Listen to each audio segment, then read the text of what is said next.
Hello, my friends, and welcome. Okay, the cat doesn't like it. Um, I tried my best.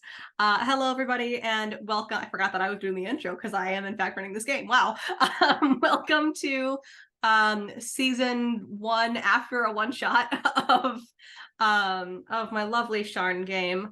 In case you missed it, back in December, we did a holiday one shot, Frosts of Sharn, where two of our current players, along with a couple of others who couldn't make it this season, uncovered a creation forge in the depths of Sharn that was just spitting out ice warforged. And now, kind of in the aftermath of that, we're going back for a season. So let's go ahead and get started with some introductions. I'm just going to go ahead and go clockwise from where I'm on the Zoom. So let's start with Julie. What's up, everybody? My name is Julie or Julie CL. I am a TTRPG streamer, writer, etc., and I am playing Lahar Sunstone. You can kind of think of them as if Tracer was Batman or if Batman was Tracer. Really edgy, rooftop jumping, righteous crime fighter who teleports around in portals and possibly has adopted a small sunshiny halfling in the interim. All right. And let's go ahead and go with Dan. Hello. Hi, I'm Dan Pixel. I am a Let's Play streamer and a TTRPG streamer. I will be around, bouncing around in this and a few other categories. And I will be playing Alan Nira, who is a half-orc artificer. Uh, the way I think I tried to conceptualize her was like if you took Winry and Ed smash them together with She-Hulk, I think was like the concept idea there. I was gonna portmanteau that to Shulk, and then I realized that's an actual video game character, and then I was like, man, I can't do that. Now it's Shulk time. I thought it was Ant Anyway, time. Anne, hi. Hi, I'm Anne. I am a multi-award-winning TTRPG performer. Ooh, feels good to say that. I will be playing Delilah Twinklebottom, who is a tiny little fairy from Thelanis, fresh out of spy school. Yeah, that's still a go. Fresh out of the school of Feywild spies. I don't know. She's out in the world. I don't know how she ended up where she ended up, but she's young and eager. God, I wish that were me. And Sarah. Hi, everybody. My name is Sarah. I am the CEO here at Girls Run These Worlds, and this is the second thing that I've played in, because the first thing I played in was the one shot. But you can catch me here doing a couple of things in the month of July after not doing anything for the first 15 months. I'm the lore mistress for Rangers of the North on Mondays, and tonight I'll be playing Petunia Peelbottom. As I referred to her in our Discord earlier, halfling Hobbit Reba is essentially, kind of the vibes. So I'm sorry if you're offended by the accent. It's that or French, and you don't want that either. So let's have fun. And because I forgot to introduce myself, hi, I'm Jen. I'm Jen Burb. I am going to be your GM, and therefore otherwise known as everybody else in the world. That's just me. I'm no one special. I'm also the CAO of Girls Run These Worlds, but we're not going to talk about it anyway. So we have a couple of returning cast members, a couple of new cast members. So as a brief little introduction, last season on Sharn, the last time we were together, we ended with the party dismantling a creation forge that was spitting out some icy warforged. there was a very interesting dynamic in between our two returning players here, where one of them was very sunshiny and one of them was very, yeah, yeah, that. Exactly. So real quick, why don't the two of you tell me what y'all have been up to? It's been about half a year since your encounter with the Forge. And I know a little bit about what y'all have been up to, but let's go ahead and tell everybody else what you've been up to. I think that Lahar has been, as always, combing the city of Sharn for any signs of the people in charge of the experiments that gave them these interdimensional hopping powers. Particularly magic technology researcher Claire Gadsley, according to my backstory doc. And just trying to keep peace with the former thieves and miscreants that they ran with back in the day, and keeping an eye out for the well-being of a certain halfling. Okay, listen, y'all, you don't even know how cool he is, and I just follow him around, and he is just so amazing, and like I love them so much. You should see them scale buildings and then they just disappear. You cannot follow them even if you try your Don't hardest. point at And I know I'm me a little when person. I'm hiding.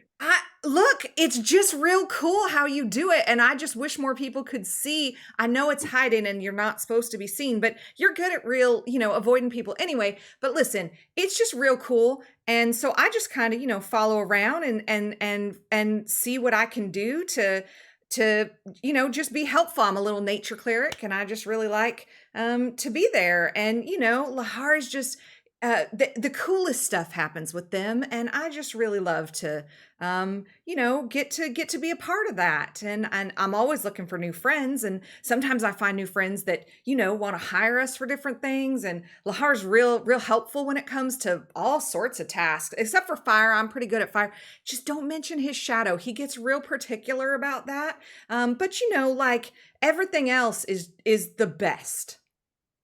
I backflip angrily into the darkness of a nearby building. I don't want to be that GM that does this, but please make me an acrobatics check. Oh my god. Oh no. Acrobatics do it. check. What am I gonna do? So I rolled a 7. Only a so 30. I rolled a 7, so that's a 16. It is near flawless. Like 1 second they're there, and the next the shadows seem to just like come in and swallow them up. That's what I'm talking about. That's the coolest shit. And they do that all the time. And we freeze frame there with Petunia just going like at the shadows where Lahar once was. And we see the camera pan out a little bit. Kind of it's that infuriating way that like a cinematic camera does, where it zooms out and then sweeps across the city, to zoom in on a very tiny fairy. Delilah, tell us what you look like. Delilah is an interesting little creature. She is dressed in I want to say like really kind of muted pastel colors, like light pink and like a light tan colors and stuff, and a lot of grays.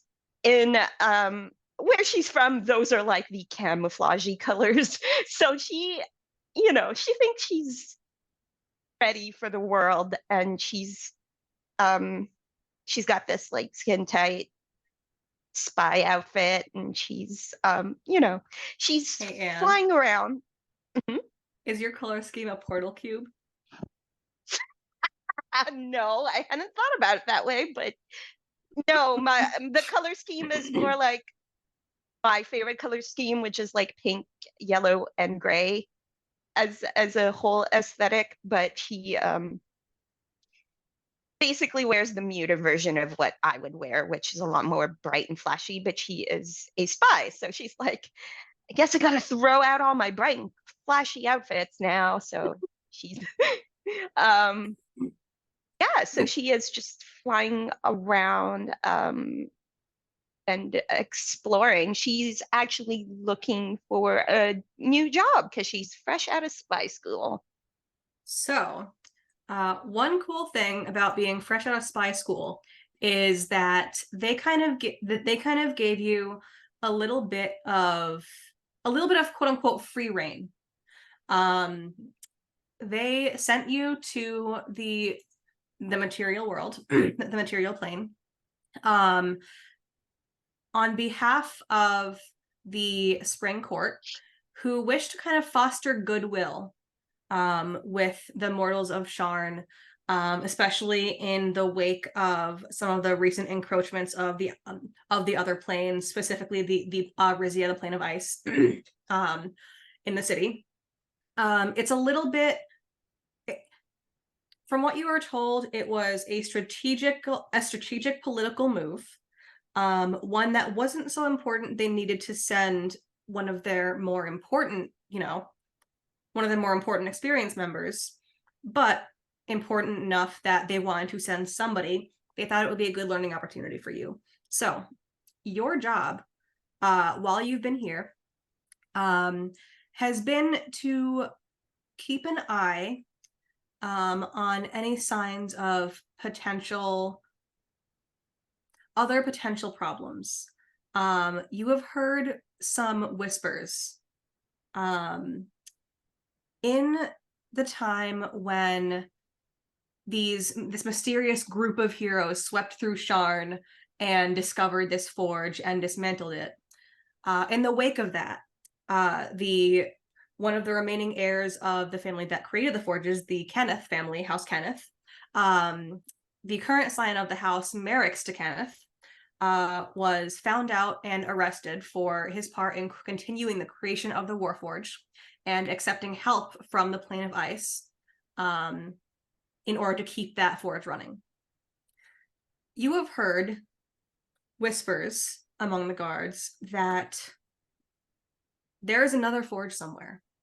And you haven't been here long, but you know that the forges, the creation forges, were all supposed to have been decommissioned as part of the treaty that happened over 4 years ago, sorry. Nope, 2 years ago. They're supposed to be canceled. Why are they still a thing? Right? Yeah. Like that's okay. Yeah, exactly. And you see something that kind of tickles the back of your mind a little bit. You see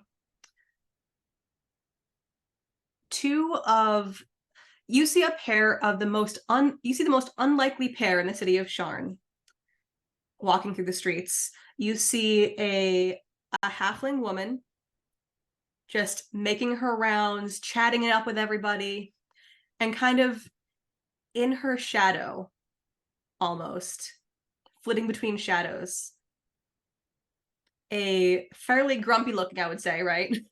Yeah, Lahar's tall, grumpy, like a bit of a sports goth, like even though it's cold, like sleeveless fur-lined hoodie, tattoos. Yep. Oh, That's the gosh. vibe. A fairly grumpy looking human. And they're not actively talking, but they seem to be going to the same place. Um, And that place, weirdly enough, seems to be toward the center post of the city guard. yeah, same place I'm going. That's where I'm headed towards, Jen. Indeed. Okay. Because that is where you would get your little Snoopy information. Right. You get all your gossip from there. How crowded is the area right now? It is fairly crowded. Okay. Could I kind of just, I mean, I'm flying, I'm tiny, but I don't, I just don't want people to think that I'm following people, even though I'm definitely following people. Can I sneak? Can I use the crowd, blend into the crowd, and sneak around? So, two things. One, go ahead and roll me a stealth check. Once you do, and we will get to the results of that shortly. Okay, cool. I will roll the thing. Cool. Let me know your number now, and we will address it in a moment. Really? Oh my god. Okay. Let's go ahead and write that on my Starbucks bag. First one. Oh my Wow. god. All right. We're not even level 10. You just rolled a 33. John Cena. Damn. Baby. Okay. I can't see you. So the camera focuses on Delilah, and then as a person passes between Delilah and the camera, gone. And we'll return to her in a minute. In the meantime, is it Alanira? Alanira. Awesome. You, my friend, let's go ahead and get a brief rundown. What do you look like? And what do you do for a living? Yes. So Alanira, let me see. I think the specific notes I wrote in my character sheet. Let's see. So we're talking 6'2", very long, sort of braided white hair. The most immediate striking thing about her is her left arm is entirely mechanical. And you can see up at her shoulder, there is like what looks like a burn scar of the sort. The same sort of patchy burn scar also crosses along the upper part of her eye on that side. Sort of like this reddish patch over what was otherwise like gray or greenish skin. Dressed kind of like, I wasn't kidding when I said Winry Rockbell, like that was like my inspiration. So absolute unit, just jacked, black tube top and just arms out, and behind her stands her steel defender, a robot man named Watson. Not a Warforged, very important. Not a Warforged. Very clearly not a Warforged. Silly little robot man. Beautiful. Doesn't really do much talking, but yeah, she very much a very skilled, very intelligent, very book smart kind of person. Absolutely awful with other like peoples. No. Just absolutely the worst. She worked in the past on the creation of forges before, years ago, and her entire personage was like, I have to be the best at building these things. I have to be the best creator. This is who I am. But eventually she was unsatisfied with her work and quit before the decommissioning. And what does she do nowadays? Nowadays, she is primarily a artisan. All right. So do you have a store, or are you kind of like an open air market kind of person? Yeah, I think she would. I think she'd have like little odds and ends that she can like craft out of anything, very handy with like multiple different sets of tools. So it's sort of like the all-rounder of skill sets. Do you want something carved? Well, I have that for you. Do you need something tinkered? I have that for you as well. Did you want something specifically brewed? I've got you. All right. And do you have like a little shop somewhere? Yeah, I think it's somewhere in the market district. Nothing too like fancy or garish. She's not big on big displays and like the selling points of anything. So it's just a very simply built, like, but sturdily built and well crafted, like little wooden shop front. Perfect. So you, Alanira, are minding your own sweet business. Ooh, that 4. I see that 4 in the chat. I'm I'm sorry for my cat. He likes to It's open the blinds blurred, sometimes. so there's an enigmatic figure moving very quickly behind you. He literally opened the blinds and then walked away. Wow. Well, yeah, he gets his Emmys. He's barely a year old. Anyway, so Alanira, you are minding your own good little business. You're, doing your crafting, working on commissions. Your little robot man is helping you. And you hear your little shop bell jingle. And standing in the doorway is one of the city guard. You busy? I look around. Is there anybody else in the store? There's a couple people browsing, but no one like actively talking to you. Not terribly. Fantastic. Your shop is closed now. Please come with me. Excuse me?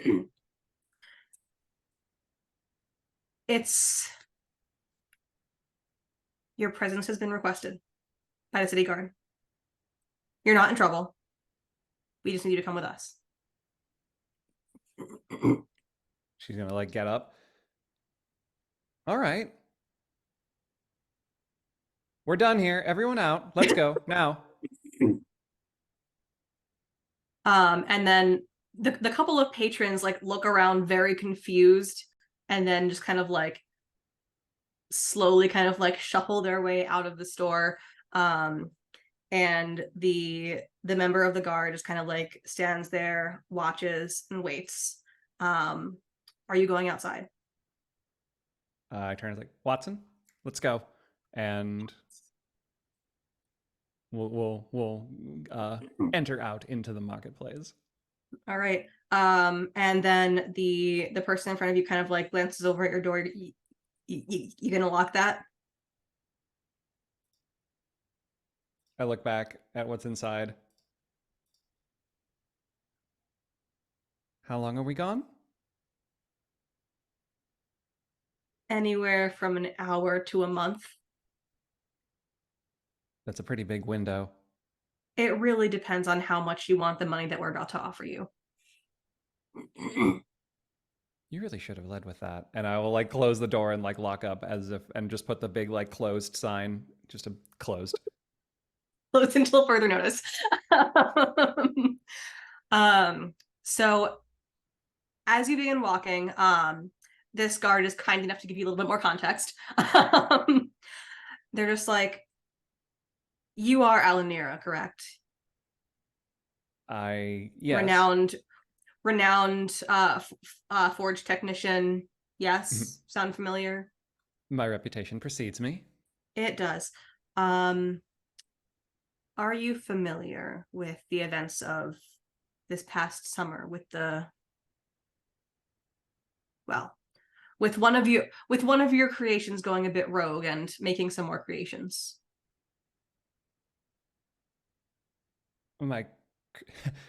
They shouldn't do that. They shouldn't, yet they did. How long ago was this? Couple of months. And you would remember hearing something about the forges, rumors of the forges, or one of the forges, having kind of like started up again, and a group of wayward heroes taking up the mantle to deal with it. Trying to like eyeballs the guard. I thought that was just a rumor. I thought that if it were true, you maybe would have come to see me. We work very hard to keep rumors just rumors. We don't need the public getting into a panic. I see. However, the current member, the current leader of House Kenneth, Merrick's, has been, you may have noticed, not around recently. It was discovered that, and they kind of glance around at the surrounding people. When we get there, we will explain more. We are waiting on 2 others. Of course. And they just kind of continue walking you toward the city guards quarters. In the meantime, Petunia and Lahar, the two of you have received a letter, again, from the city guard, requesting your presence at their central headquarters as a matter of great urgency pertaining to the events of this past summer. How did they know where to deliver this letter? It was actually delivered to Petunia, addressed to Petunia Peelbottom and Shadowy Friend. Ah, balls. Well, Lahar, I don't know about you. I think, I mean, granted, all cops are bastards, even Eberron guards, but like I just really feel like maybe if they'll give us money, we could probably do some good with that, and might not hurt to just like fuck around with them, tell them some lies or some bullshit. I don't know. What do you want to come with me for this? I don't trust them as far as I can throw them. Agreed. 100% agreed. We are united on that.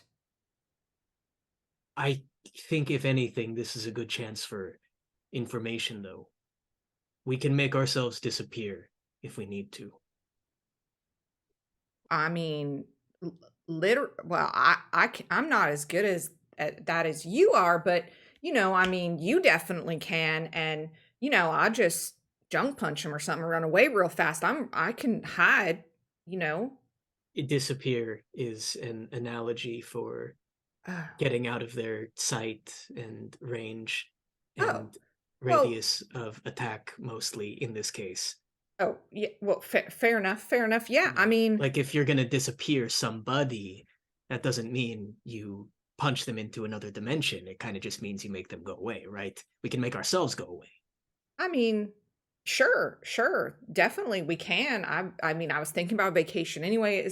I mean, it's warm here. Vacation and disappear vacation means you come back. It's okay. Let's go. I'm game. All right. Well, okay. Are you gonna go? Stick closely. He's gonna do that real cool shit again, just to whoever is nearby. Just it doesn't matter who it is. He's gonna do that real cool shit again, where he just is not my location. So Delilah, you hear this little halfling that you were kind of keeping an eye on just go, oh, there he goes again. Oh, they're gonna do that cool shit again. Delilah is actually trying to fly behind them because she's like all of 2 feet tall. She's really tiny, right? So she's trying to kind of just casually not be seen, and then she like abruptly stops flying when Petunia goes, look, and they're doing that cool shit again, and she kind of just, as an automatic response, also looks at the cool shit from like behind and is just like, huh. Lahar, are you trying to remain undetected, or is this mostly just for show? I think it's actually going to be for show. Okay, so you can see flitting between the shadows, this same human creature just kind of like flitting from shadow to shadow, roof to roof, as the halfling just kind of, putters her way along. Indulge me if you will. The camera like zooms to a close-up of Delilah as Lahar is jumping away, and there's a voiceover that just says, well, damn, there goes my cover. And then she just continues like flying towards her destination. Okay, then. And Alanira, after about 10 minutes of walking, you're kind of approaching the city guard's headquarters. The guard accompanying you kind of stops for a moment, glances over into the distance, and then raises a hand.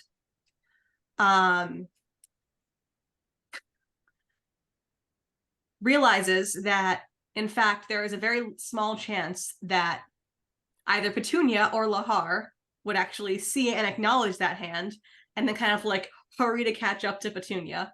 Just kind of like, come on, keep up. Okay. Boom, boom. And Petunia, coming off from your right hand side, Miss Peelbottom, Miss Peelbottom. Yeah.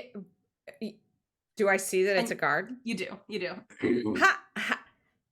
Hi. How are you? Hello. And just I like see. obviously fake.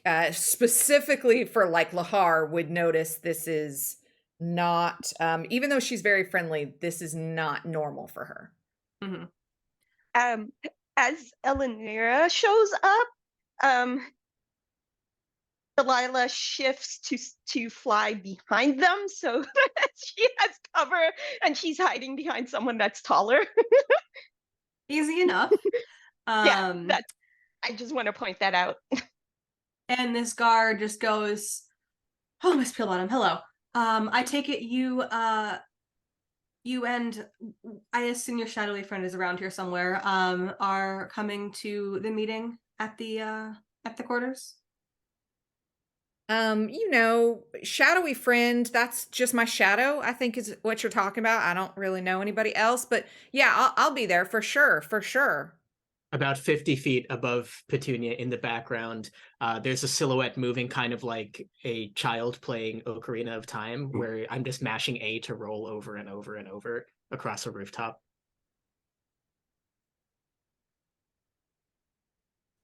Enjoy that image, because we're going to get a lot of those. I love it so much. And Petunia is just gonna stare this guard down. Like she's probably not a great liar, if I'm honest with you. But if I try to roll for it right now, the dice are just gonna prove me wrong to be a dick. So just in my personal headcanon, she's probably not a great liar. And she's just gonna reach into her bag of colding, and as she's just staring this guard down, she's gonna pull out a turkey leg, because she only carries Thanksgiving themed food, even though it's the middle of summer. And she's just gonna sit there and like gnaw on a turkey leg in front. And it's, you know, she's a halfling. It's a turkey leg. It's like the size of a baseball bat compared to her. It's Go ahead and make an intimidation check for me. okay. Come on, intimidation. That's a big fat +0. I believe in you. Oh, I'm gonna I roll it believe in digitally you. just that everybody else can delight in this misfortune. I don't believe, but it'll be funny. Oh, Oh. The nat 20. Oh. a You were 19? It was a saying 19. What? Get Oh. fucked, guards. Even the digital dice Delilah. get it. Hey, Cap. Delilah from behind Elenira just peeks up and says, "Oh," she peeks up and she's just thinking, "Wow, what a really big turkey leg," and then ducks back down because she's actually kind of intimidated. Just like, Incredible. So Petunia, this sweet, bubbly, sunshine and rainbows halfling, just looks this guard in the eye and just rips a huge chunk out of this turkey leg. Maintains eye contact as she chews and swallows. And you can see a faint flicker of fear in this guard's eyes. And you seem to have unnerved him, or at least shaken him enough so that he will not press the issue of, "Oh, this is totally just my shadow." He goes, very, where did you get that from? Very good. Please follow me, and whether or not there is a shadow or a friend, or follow me, please. And my manners. Miss Petunia Peelbottom, this is Alanira, one of our finest forge technicians from back in the day. Alanira, Petunia Peelbottom. Chances are, Alanira, you have at least heard of, if not met, Petunia. She is a very personable, friendly little halfling that somehow she's like one of those people that knows everybody and no one really knows how. So you're gonna kind of like look over, because at this moment, Lahar is invisible, and Delilah is also like stealthed into another game, right? Yes. just behind my head, stealthed into another game. She's gonna like stare for a second. It's like, I thought you said you had a team. Well, there is a team. We're waiting on one more. Her shadow friend or friend or something. But this is again when we get there. And Fascinating. they kind of fall into step again, just kind of heading straight for the town guard headquarters. Are you all following?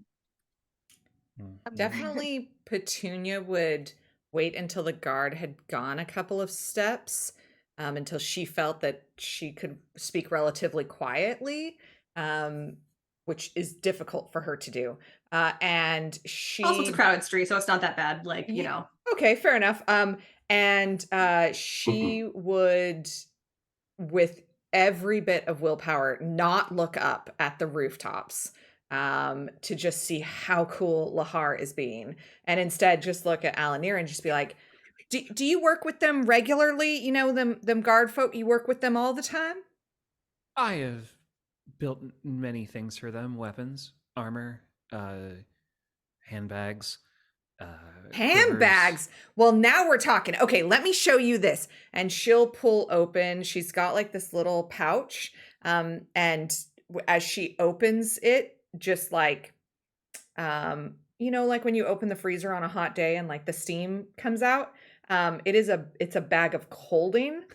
So it just keeps food refrigerated. And she's going to talk to you as long as she possibly can with as many words as she possibly can until we get to wherever we're going. And she's going to explain, you know, that she bought it and how she stores food in there. And actually, because it's enchanted, you know, I don't even know really how it happened, but I really love, you know, turkey and cranberry and cornbread and oh, green bean casserole. Green bean casserole is the best. And you know what? It even comes out in individual servings, which is, I mean, you know, they're small comparatively, but, you know, and it comes with them bamboo spoons so that it just biodegrades, which is real handy. And, you know, and she's just going to talk and talk and talk and talk and talk and talk and talk. Do you hold it up to Alanira? Like, do you hold it like in the general direction of her face? Sure. She's gonna like take it, and if you like let her like take it out of your hands. I mean, she's going to watch real close and she's going to have like whatever signal she gives to Lahar when she's in real trouble. She's going to be ready to throw that signal if you try and take off with this bag of colding. She is like listening to you, and she is like immediately like folding through like all the different pockets and just like examining all the stitching, and you hear her like see like a front like something fraying on the edge. She like tuts a little bit, and she's like looking around. She's just like, and she starts like muttering under her breath. It's like, oh, it's a extra dimensional space. Enchanted for cold. Meant for food storage. You're using it for the right thing. Well, you know, Lahar said that we could also stick body parts in there if we really needed to. You know, because we were just trying to like keep, you know, identification of something one time. But like, anyway, they're not really, listen, just, okay, they are my shadow friend, and I know that I lied to that guard. Fuck that guard. But like, they're somewhere up there doing some really cool shit. A tall shadow lands behind Petunia as she's talking. Mm-hmm. They're the coolest, and they can just do all kind. And yeah, she'll just keep chattering on at you. All right. Well, my cover's been blown. Nice to meet you. Oh shit! There he is. There they are. They're fucking the best. Lahar, go ahead. Oh, I was just gonna say, while they're talking and discussing, can Delilah, because she's been to the guard headquarters or whatever, a few times, could she sneak in and get ahead of everybody and just kind of sit there and like with her arms crossed by the time everyone else shows up? You absolutely can. So what I'll have you do, because as these guys, actually Lahar, I'm going to have you make a perception check for me, because Delilah is right behind Alanira, and you are keeping a very close eye on Alanira. Not the best. That is a 12. Okay. Alanira's Alanira. Awesome. So as the three of you kind of approach the city guard headquarters, Delilah, how are you planning on getting in? Are you going through the door, through a window? Well, I mean, the Asking nicely. usual plan is three step. See if there's an open window, see if someone's left a door open, just kind of get into a small spot and Okay. fly in. There are plenty of open windows. It is kind of like early to mid autumn at this point. It's still hot out. So you can pretty easily find at least one open window. Are you going into like the main room, or are you going into one of the interrogation rooms? Like there's a handful of places you could go, really, because of your size. There's like, obviously the windows to the interrogation rooms are very small. Luckily for you, you are also very small. She wants to do the trick that she likes to do, where like when one of the guards is calling for a meeting or whatever, she's already there. So wherever that guard was planning to go, she'll kind of try to figure out how to get there before this guard. It's like her favorite game. Okay. And are you arranging yourself so that you are hidden, or would you like to be seen as everyone's entering the room? I would like to, if there is a desk, just kind of like sit on the desk and have my little legs dangle. Just hang out there. Okay. Yeah. All right then. Luckily you actually recognize the guard that is leading these three. I'm gonna have you make a quick intelligence check for me. Just straightforward intelligence. Straight Ability intelligence. I'm not very clever, am I? Oh, that's okay. Boop. You're above average. Oh, okay. Yeah, that's a 17. All right. Not only do you know the guard, you also happen to know which office is theirs. So you are fairly easily able to hop in and plop yourself on their desk, where there are actually, instead of the normal 2 chairs in front of the desk, there are 3 arranged in kind of like a triangular pattern around the desk. So you end up sitting on the desk, and a few minutes later, Petunia, Lahar, Alanira, you are all led in. Lahar, the guard, does not seem surprised to see you. Like, they seem surprised that they didn't notice you, but they're not surprised to see you. Always keep them guessing. Fucking love Lahar. They're so fucking cool and smart. She's gonna tell Elanera. And she's like nodding, and she's like holding on to the thing, and you like see like in the corner of her like out of the corner of her eye, she started like quietly like trying to restitch one of the little like threads coming out in the corner of the bag. That's really cute. I will let the 2 of you decide if Ginny notices that. I think Petunia. I don't know if. Well, I don't know. She's pretty perceptive, but also she's equally insightful to people. She's just a people person. And so as long as Alanira is doing something good, she's gonna kind of let it slide. And she's always looking for new friends, so we'll just kind of see how it goes. And maybe we can help Alanira find better clientele than the guards. Okay then. So this guard holds the door open for you, says, go in, 3rd door on the right, please.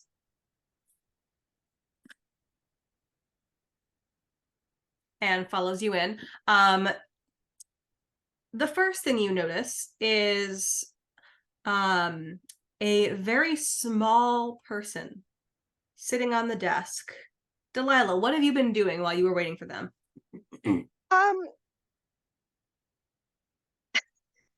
She was just actually waiting. It's routine for her to see her guard friend, get the information. She kind of fancies herself a little bit of a like an ambassador, kind of like a diplomat. She's a spy, but she also like Oh, she Would likes you say that to you're kind of an flirt. ambassador to the community? Maybe a little bit, maybe a little bit. Oh, you nerd. It's fine because this she's community also has a cleric who's also in this game anyway. dead. Okay, so she's kind of just like casually leafing through like whatever papers on the desk. And does this guard have a name, rank? Yes, He's this like guard is a officer? captain. Oh, captain. This guard is a captain. And his last name is, what's his last name? Silly guy. Definitely not that. I didn't No. think of his last name. Please hold. It's okay. I'll let you sit on Planet. that and think of Captain Planet. So Delilah is Evander. just casually leafing through and says, "I've been waiting for you, Captain. I was hoping to hear some news about the rumors I've heard floating around." So, two things. One, none of these three are the captain. The captain's not coming yet. Oh, sorry. Oh, my bad. Can we rewind that? Absolutely. Or can we have that moment when the captain actually enters? Sorry. Absolutely. So the three Okay, of you my walk bad. in, and there's a little winged humanoid just chilling. Hi, On the desk. I'm Petunia. This is Lahar. This is Miss Alanira. She's real nice and she's real good with that needle. Who are you? Hi. Delilah Tinklebottom from Thelanis. I'm an ambassador from the Fairylands. Why would you Came come to- here? This place sucks. Well, I mean, I don't know. It sometimes has its downside. The sewer is awful. Jen, can I make an insight check of this person? Absolutely, yes. Delilah, if you are trying to conceal your intentions in any way, go ahead and roll a deception check. While this is occurring, is how tall is Lahar? Lahara's pushing 6 foot. Okay. Alanira kind of takes a moment and is just kind of like looking around at all the other people in the room and realizing she kind of towers over them. And she's gonna like, is there a chair at the table? She's gonna kind There are three chairs in addition to the one behind the desk. She is going to pull one out and just like slowly sit down in it and then continue like stitching and just like watching everybody. And Petunia, Delilah's pretty unreadable. This little thing is pretty unreadable. Especially with some of the more fey features. Like it's kind of hard to kind of get a grasp on her intentions. Well, and you know, that's okay. Some people just take a little bit of warming up. She's a little thing, and you know, she might need something, but oh, my bag of coldens being fixed, so I can't offer her some food. Well, you know what? I really like your wings. They're real special and beautiful. There's not many people around here that got some. I mean, a few. I think I've met a couple, but you're you know, kind of, I don't know. I'm just used to being kind of the smallest person in the room, and it's real nice to meet you. Should we share a chair? There's not enough around here. Anyway, you want to come sit next to me? And at that you hear an at the door. And Captain Evander is standing there. I don't remember having an appointment booked at this time with 4 people. That's my fault. You know what? That's my fault. That's because my shadow sometimes actually is a person. I know that y'all sent me an invitation for my shadowy friend, but usually my shadow is just my shadow. Sometimes my shadow is a person. That's on me, Captain. But we're here. So what do you want with us? First, I want to know who the extra is. Well, your guard came to get me, so I'm going to assume it's probably not me. No, it's the little fairy on my desk, who seems to have briefly frozen, so we'll give her a moment. In the meantime, Lahar stands in the corner. Menacingly? Menacingly. It's it's such a good freeze that Anne has in that pose. Like it's so It is. It's very good. It's so fantastic. As the captain is saying that, Petunia is, I don't know, there's probably this moment that Petunia lights up at being called like the little fairy, and then realizing that they're not talking about her. There's going to be like this little moment of like soul crushing. Oh no, if I'm not that person, who am I? And she's going to go through a little bit of an existential crisis. Oh, Nope, Da we're da back. da da da da. We're back. Just everybody's in the I'm wrong the spot. GM now. Please hold while we, I am the bird. I am the Oh, bird. no. Your Sharn no. has been fired. Oh, moved around. No. Oh no, this is disaster. Disaster. Okay, that's okay. We can fix this. I'm the GM. This is the problem I was Oh, warning no. you about, Sarah. I'm so Listen. sorry. No, you're good. I'm the one who is. Dimensional rift is open. Wow, really? Everybody for themselves. I think we got it. we I did think it. we We got did it. it. Okay. We got it. It's gonna go. I'm making myself a note. And Sarah, Jen, Need another Julie. caption link. and Oh. Dan. Okay, I'll send you one right now. You So sorry. sorry. Delilah was saying to the captain something. Captain, And she was The captain yeah, was no, saying, I she- didn't fucking invite you, fairy. yeah, no, that's basically it. It was like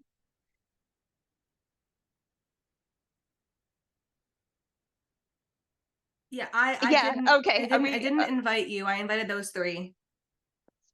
um How did you get in? Who are you? What do you need? I was just looking for information. I had heard the rumors about Forge and I wanted to see if you guys knew anything about it, you know? Got to keep the city guard up to date. And A forge. Uh-oh. oh no. Anne's internet. know. Anne is traveling, and Oh, Anne's there she internet is. is gonna go. No. You're Uh-oh. back. Oh no. So sorry. You're good. Yeah, You're good. it's You're sort of back. okay.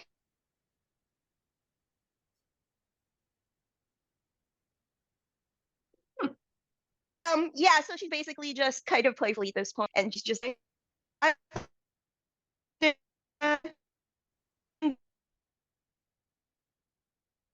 Delilah seems to be glitching in between the material plane and Thelanis for a moment. I But she looks really, really cool while doing it.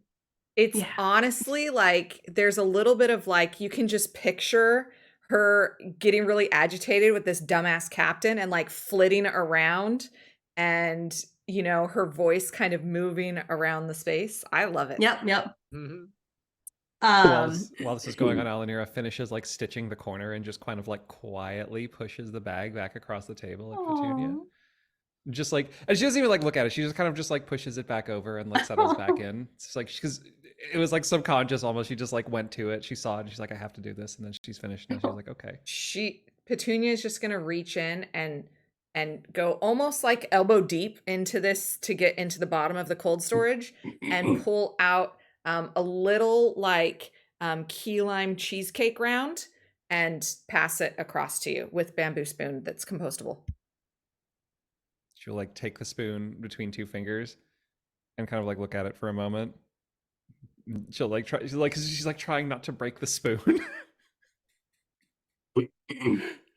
So she's gonna take a second and she's like looking at the spoon, looking at her hand. And I think she's gonna like tinker with the like a little piece on her mechanical hand to like attach the spoon in like a casing so that it doesn't break. Just like kind of like open up one of the fingers and just like lock it around there. Which one of you is she with? Hi, Raven. Which one of you is she with? Who are you? You said from. You said you heard a rumor about the forge. Where Yeah, did you hear this rumor? where did I hear this rumor? Because I know you told me at the beginning that I'd heard something about it. You'd heard rumors from a lot of the townsfolk. You'd heard much more than rumors from your time spying on the city guard. They have much more they speak of it much more definitively as if it actually happened than the townspeople, who are just like, oh yeah, I heard this and that and that. Whereas the guards are like, yeah, so this happened and that happened. We had to go in and clean it up, and now this guy's here. She just says, well, the people are talking, and I just thought it would be important for you to know that the people are talking. You know, you gotta do a lot better with your rumor control. It's really not good for business. This guy looks mildly insulted. We have rumors under control. Who are you? I am a diplomat from Thelanis, Delilah Twinklebottom. You know, I was sent here to, on behalf of the Spring Court. was it Spring Court? Sorry. You know, to foster good relations. This is what I'm doing right now, trying to foster good relations. And she does Breaking this like, into an intelligence center to a confidential meeting. Just to be clear, I don't know how things are over in Thelanis, but that isn't a particularly good gesture of friendship here. Do you have credentials? Anything that can prove your goodwill? Spoiler, you do not have jack shit in terms of credentials. You just have your word.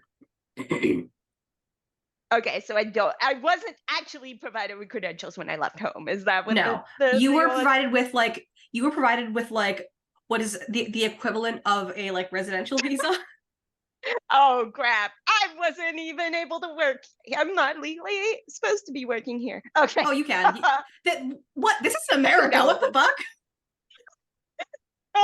No, It's like, it's for census information. You're like, this is America. What the fuck? Listen here in Sharn, if you can pick up a shovel, Listen. you're gonna work for 20 cents an hour. Jen Braun has a pretty decent, visa program going on here. yeah, no, Jen Jen Braun has open borders. There's only a visa for purposes of residency census. How? He will attempt to sweet talk the captain and say, I feel like maybe we got off on the wrong foot. My predisposition for mischief might have gotten best of me today. I really did have best intentions in mind to, you know, exchange information, warn you about the rumors. Go ahead and make a diplomacy check for me. Or no, that's persuasion in 5e. Sorry. I mean, yes, I will do the thing. Sure. Let's play how many different systems can I play in a week? Can Well, I wait before you say, Anne, wait. Okay. I Yeah. have a channel divinity that allows me to charm animals and plants. Can I charm the pig captain? You know what? Because ACAB, yes. Fuck yes. Because ACAB, fuck cops, yes. Fucking amazing. Oh my God. Can El Capitan please make a wisdom saving throw? Somebody please clip that. You know, I forgot that I need a dice for this. Hey, pew, pew, pew. Should I use the chonker? Pink. Pink? Pink for pigs. Pink for Yep, pigs. that's the one. That's cocked. That's a 7. Oh, fuck you, dude. You are charmed by me and my pretty princess fairy bestie. Okay, what is the effect of that?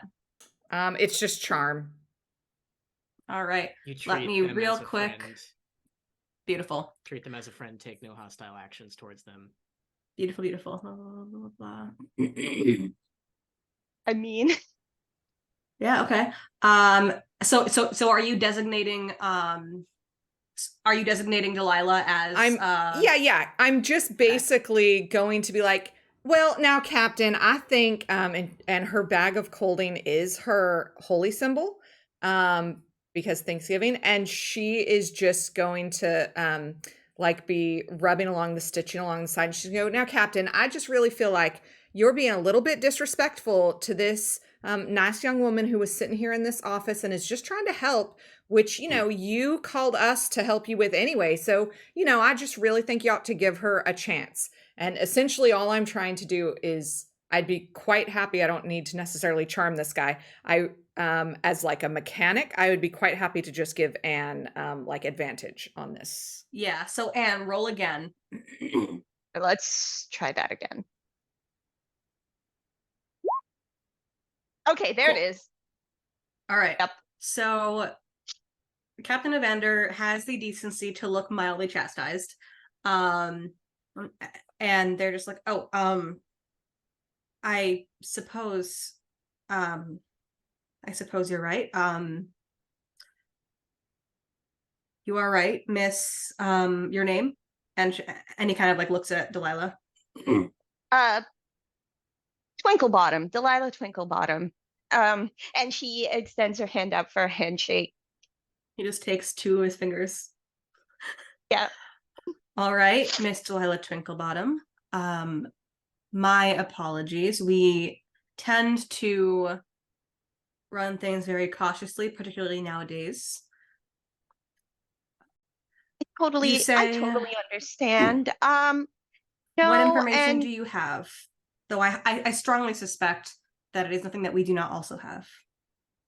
No, I mean, and she relays kind of the rumors she's heard, and I think it's less about the information itself and just that a concern that the people are talking, and you know, misinformation might get spread, and you know, it's real concern.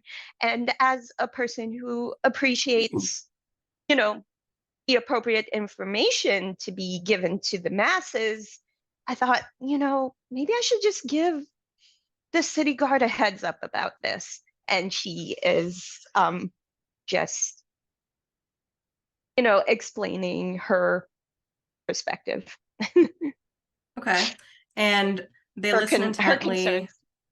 They listen intently, they nod. And after you're finished, they kind of think about it. You say there are rumors of another forge. Yeah. There Do the rumors say where? the people when the people have been talking, they haven't said where, right? There have been theories fucking everywhere. Some of the theories is that there's one right in the middle of the city guard hall. Like there are some pretty big like crack theories out there. None that have really stood out among the others. So Delilah then turns to the captain and says, interestingly, there's some people who've been throwing out some wild information out there, like, you know, the city guard headquarters has a forge, which there is no way that's true, right? And Petunia she goes starts listing bright red because she's the one who's been spreading that rumor, and she's trying real hard for nobody to notice. Deception or stealth, pick one. She just, so as Petunia is having that moment, Delilah is just monologuing all of the really out there rumors. Fucking hell, okay.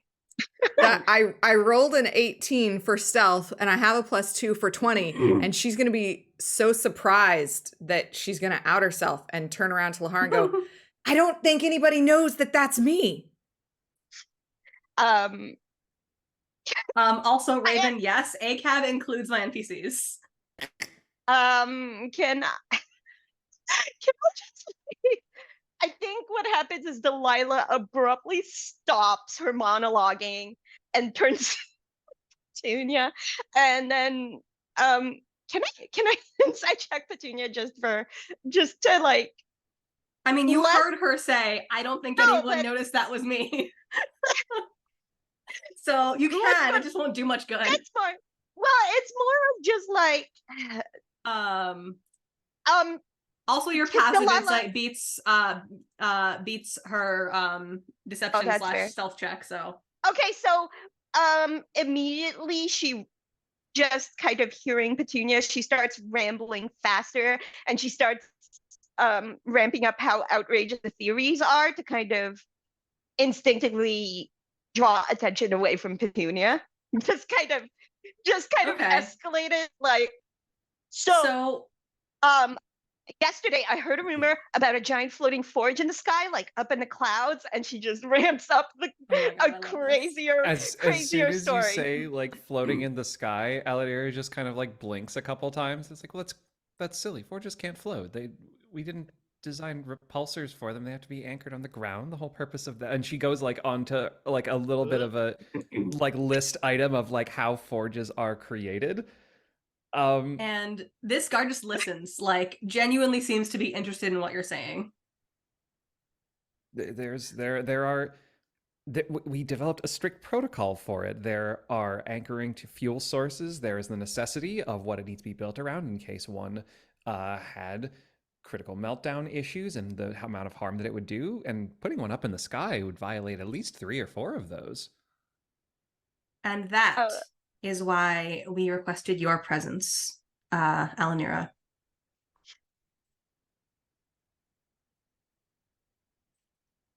Let me get to the point.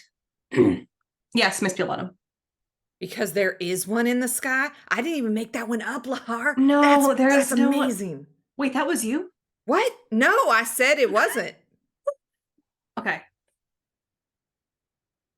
Let me be clear. Miss Twinklebottom, I'm going to need to ask you right now if you are in or out, because this is a highly confidential, highly sensitive mission. We have the room. We had initially planned to contract the original 4 that found the first forge.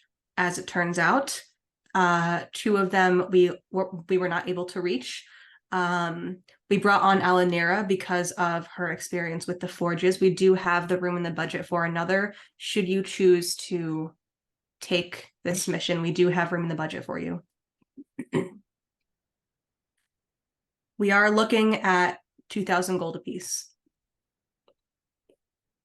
You can almost see kind of her Delilah's eyes turn into like gold pieces, like bright, like the cartoon money. Yeah.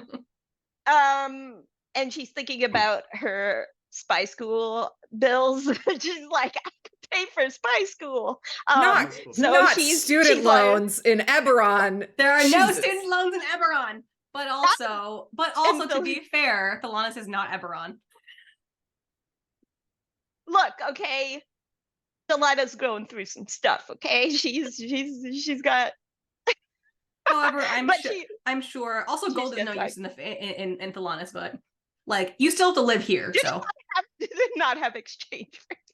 Sorry, I don't know what I'm doing with this character. Thelanis works on a kind of like bartering system, where it's a favor for a favor, a good for a good. It's the Fae. Let's be real. It's the Fae.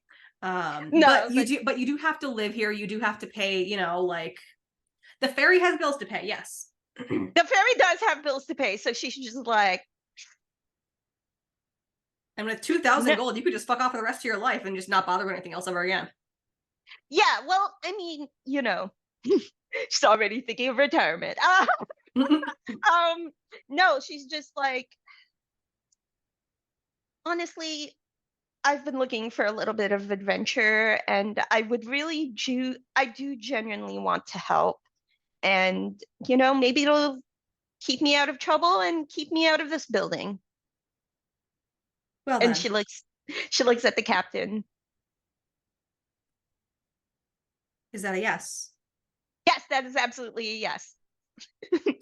All right. I'm going to be honest.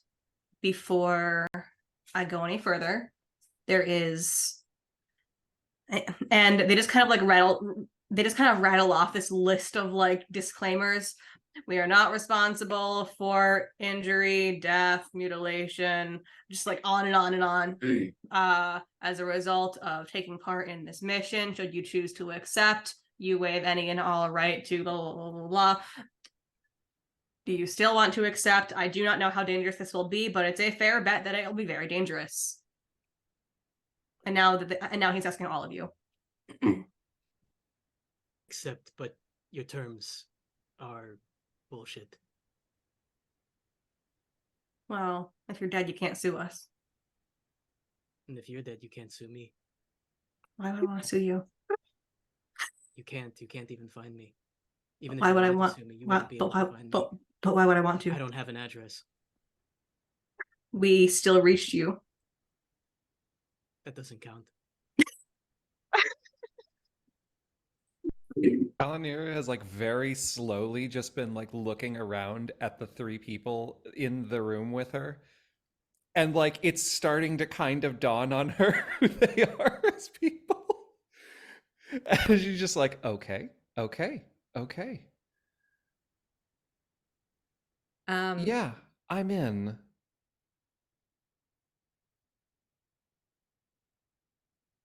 Petunia's just gonna like turn around in her chair and ignore the captain fully for a minute and just look at Lahar and just be like, I don't know, this is well below our normal pay range. 2,000. I mean, usually, you know, that's our per day captain, per diem. But you know, like I guess we could probably help the people again, like we did before, Captain. Nobody paid us for that. Are you gonna prepay us? Retro pay us for that? Anyway, I guess we could probably help them. You know, I agree their terms are bullshit. But I'm in if you're in. It's not for us. Stopping whatever's going on is not for us, and it's not for them. It's for the people of the city. So that's the only reason I'm accepting these terms. She's gonna make a big show of like turning back around to the captain, being like, well, you know, we're good people, unlike some people in this building, and we're gonna do what we can to help the people of this fine city. But you know, it's 2,000 gold per day plus expenses, and I keep all of my receipts, so I will be expecting to be reimbursed for everything. The 2,000 is for the mission. It's not a per diem.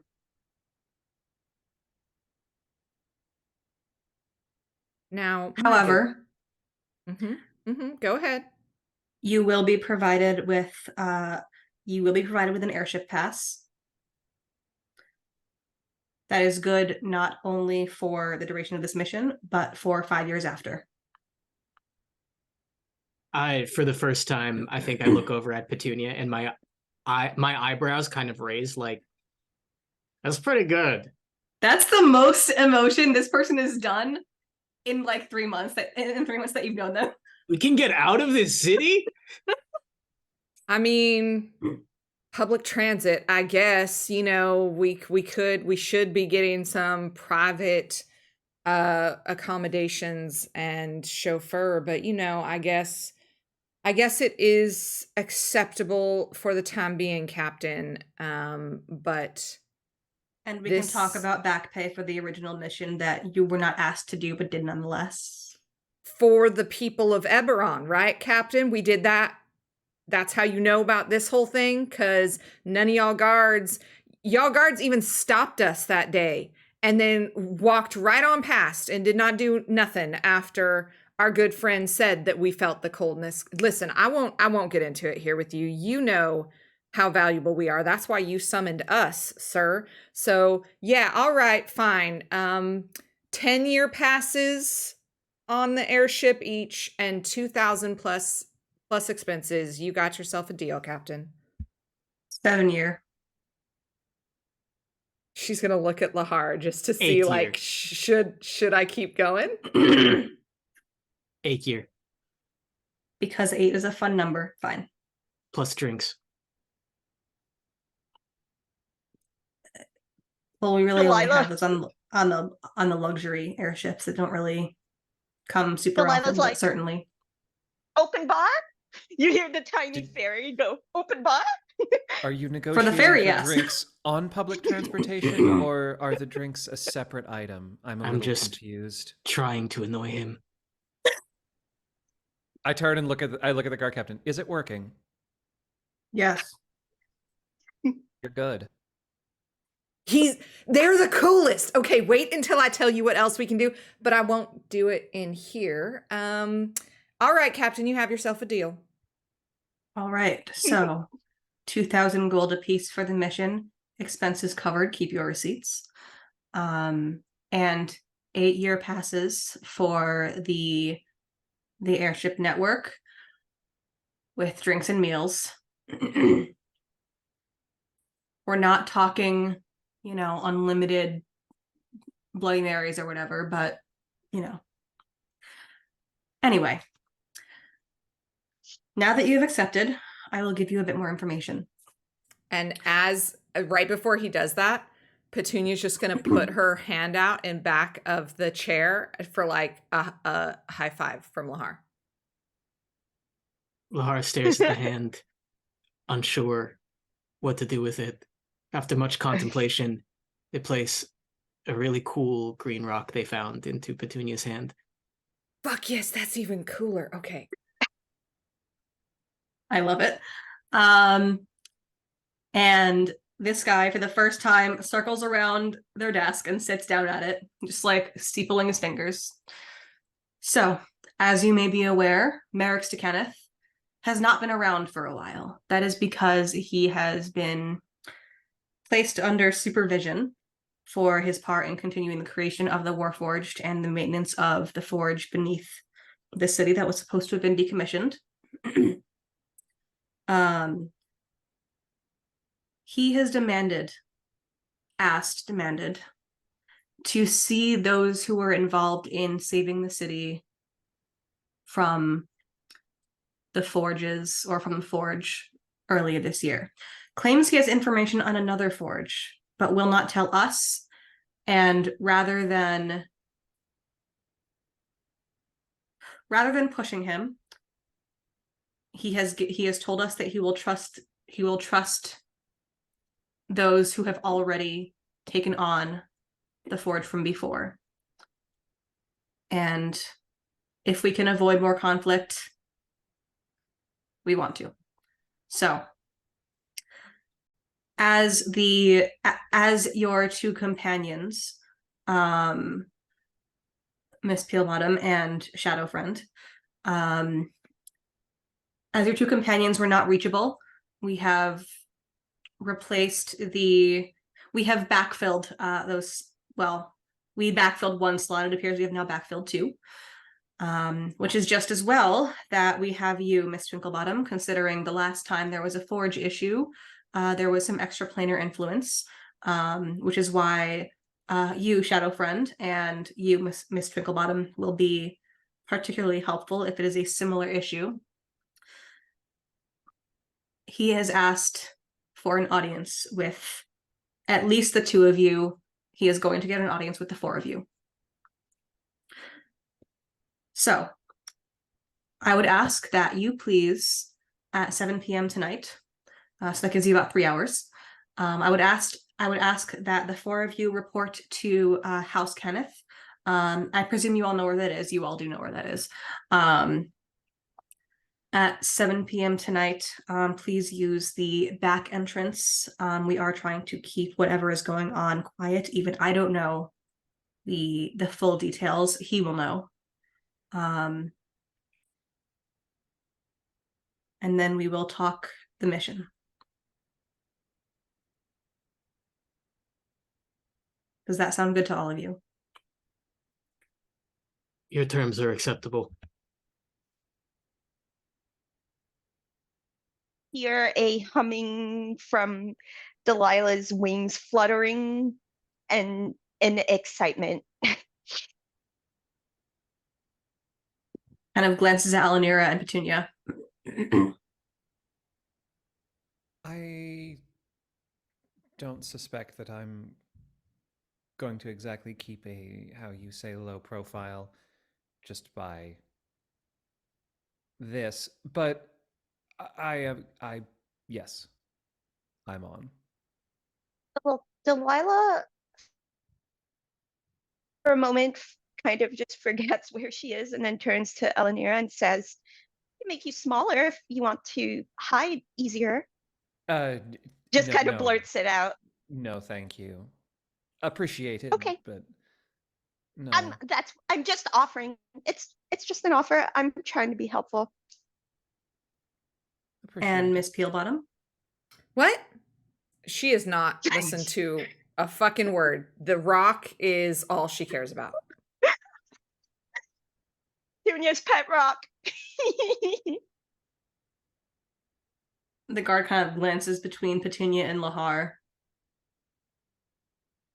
7 o'clock at the Kenneth Manor.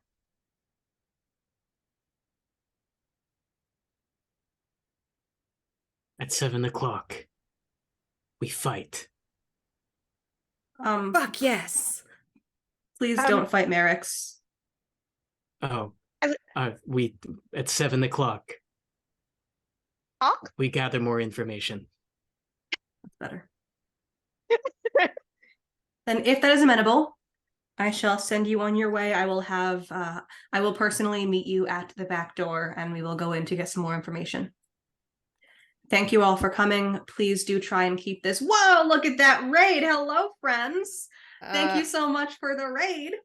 Hey, Raiders, when the captain says, "I'll meet you at the back door," Petunia is going to snort loudly. And Elbow deep. She's going elbow deep back into the bag of holding. She's gonna snort loudly, and she's gonna say, "The second I stand up from this chair, I will start collecting receipts. Like we're started now, not at 7 now." Certainly. Oh my goodness, 3 in the morning. Woo. Well, thank you for coming to hang out with us. We super appreciate it. Just in time for break, honestly, but speaking of, the captain will begrudgingly, just in an effort to not have to argue about it, agree. And get you the hell out of his building as fast as he possibly can. And with that, we will go ahead and cut to a 15-minute break. Thank you all for hanging out with us for a little bit. Hang tight for a little bit, and we will be back to entertain you with more shenanigans of the sunshine, rainbows, and goths. Peace Thanks for the raid. Don't touch that dial.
Go. Welcome back, everybody. Thank you for sticking around during our break. Went ahead and got to pay that ad tax for Daddy Bezos. Fuck him.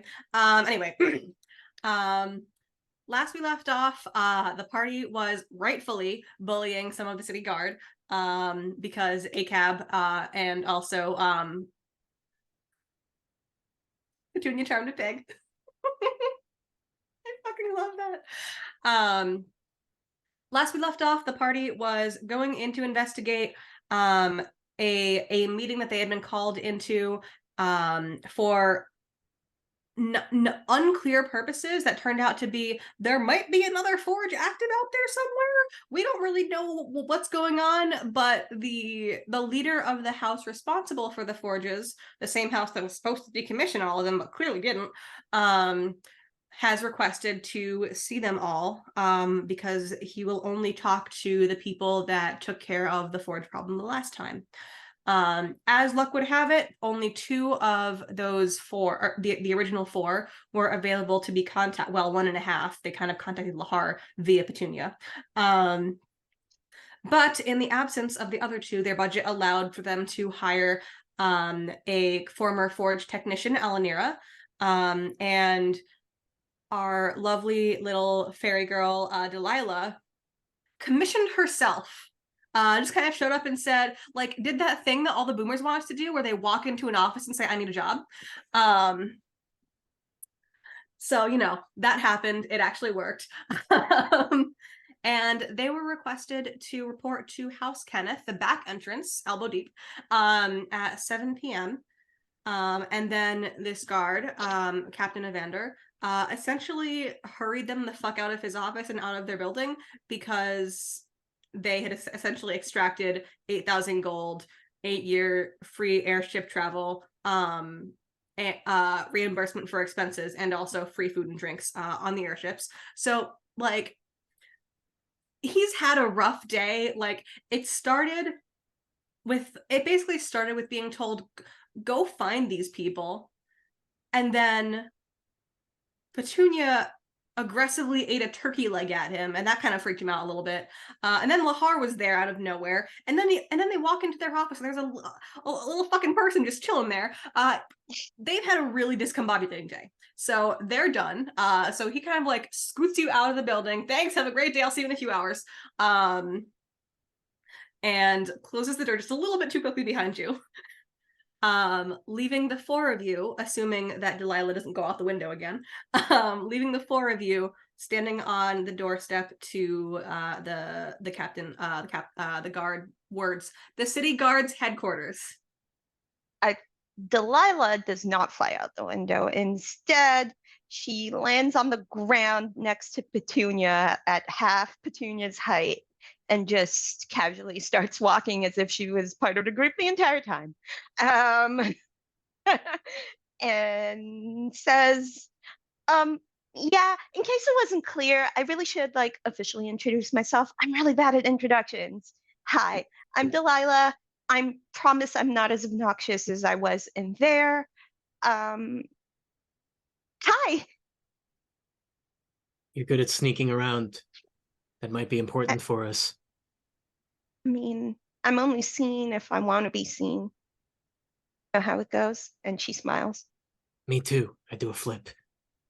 I don't do a flip. You just say you do a flip. Delilah hovers about 5 feet and then does a flip and then lands back on her feet and says, yeah, no, I know what you mean. And then she just keeps walking with the group. Where did you say you came from again? Yeah, I'm from Thelanis. Sorry, I forgot what was it that you said in the Discord chat about the let me look it up. Blah, blah, blah, the thinning of the veils. What was it? Sorry, I was trying. You came in through a manifest zone. Manifest zone. Yeah, you came in during a coterminus period, which is basically when when the planes are close enough in alignment that you can fairly easily slip between the two.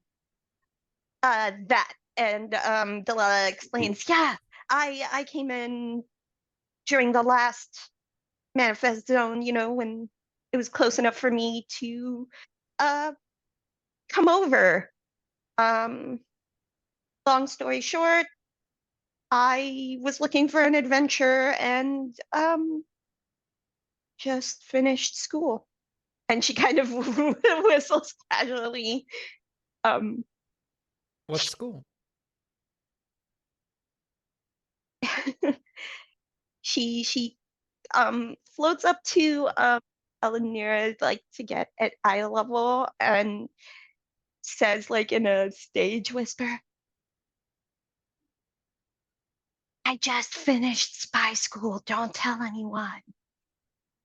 And then she floats back down to be at her feet.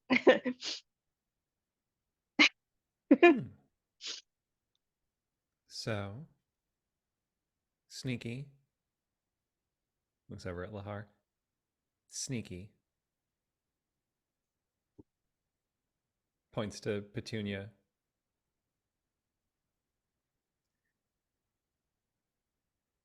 She's very versatile and very distracting. Sneaking's a lot easier because she exists in my vicinity. Well, now that's just about the nicest thing that you've said today. Listen, now don't be fooled. I do bring lots of talents in addition to my incredible turkey and other ingredients. I can do many other things. And she's just gonna toss the green rock up in the air and catch it in her other hand. And in the hand that just tossed the rock, she'll produce flame. And just kind of mold it and play with it for a minute. And then I love that the lamp behind you like almost looked like a flame in your hand for a second. Ah, so cool. I mean, not intentional, but I'll take it. Fantastic. Yes. She you know, so I can do that. And you know, animals like me, and you know, I know lots of people, and that sometimes comes in handy. You know, I can do things. Is your hand still on fire? Do you ask? I'm asking You're you asking. sort of. It's almost kind of like a reflex. She just, sometimes it is and sometimes it's not. It might be. Alanir is going to kind of lean a little bit back from you when your hand lights on fire. Not like very like in a major way or like very sharply, but just like she slowly starts leaning back. If Petunia noticed, Petunia would quench it, and like it's almost like a fidget or like a stim. She doesn't always realize when she's doing it, but certainly if you tell her, she'll try her best not to. Yeah, she'll just go back to playing with the rock. Delilah Druid crafts a flower crown and like flower crowns Petunia and says, all hail Queen Petunia. Drop the flower crown on Petunia's head. And then she kind of hovers off the ground like half a foot. Like she doesn't walk very often, but when she like she's like off the ground a little bit, like levitating, not oh my god, she's flying. an Essek. Oh my god, she's a flowery Essek. I love it. But she like has now perceived Petunia to be someone she admires and has placed a flower crown on her head. Petunia, you have been crowned by the Fae. It's too bad Petunia does not understand any value in that. I mean, other than the crown is badass, and yeah, no, the significance is that Delilah thinks you're cool, and wants good to enough. offer you a flower crown. Good enough for Petunia. She's gonna go with it. The other thing that just Petunia, good things happen when Petunia's around, particularly when you stay close enough to her. I don't know, if I were picking a number between like, randomly, I would say like 30-ish feet. If you can stay close in that kind of general range, just her luck is bountiful as a halfling, and she can support the luck of many others that she deems to also be her friends, which is nearly everybody. So, stick close and good things might happen. I Your love luck Petunia is so much. bountiful. I love this so much. I mean, Delilah likes Petunia, but Anne loves Petunia. I fucking love all of you. All right. So, what y'all have about 3 hours before you have to be anywhere.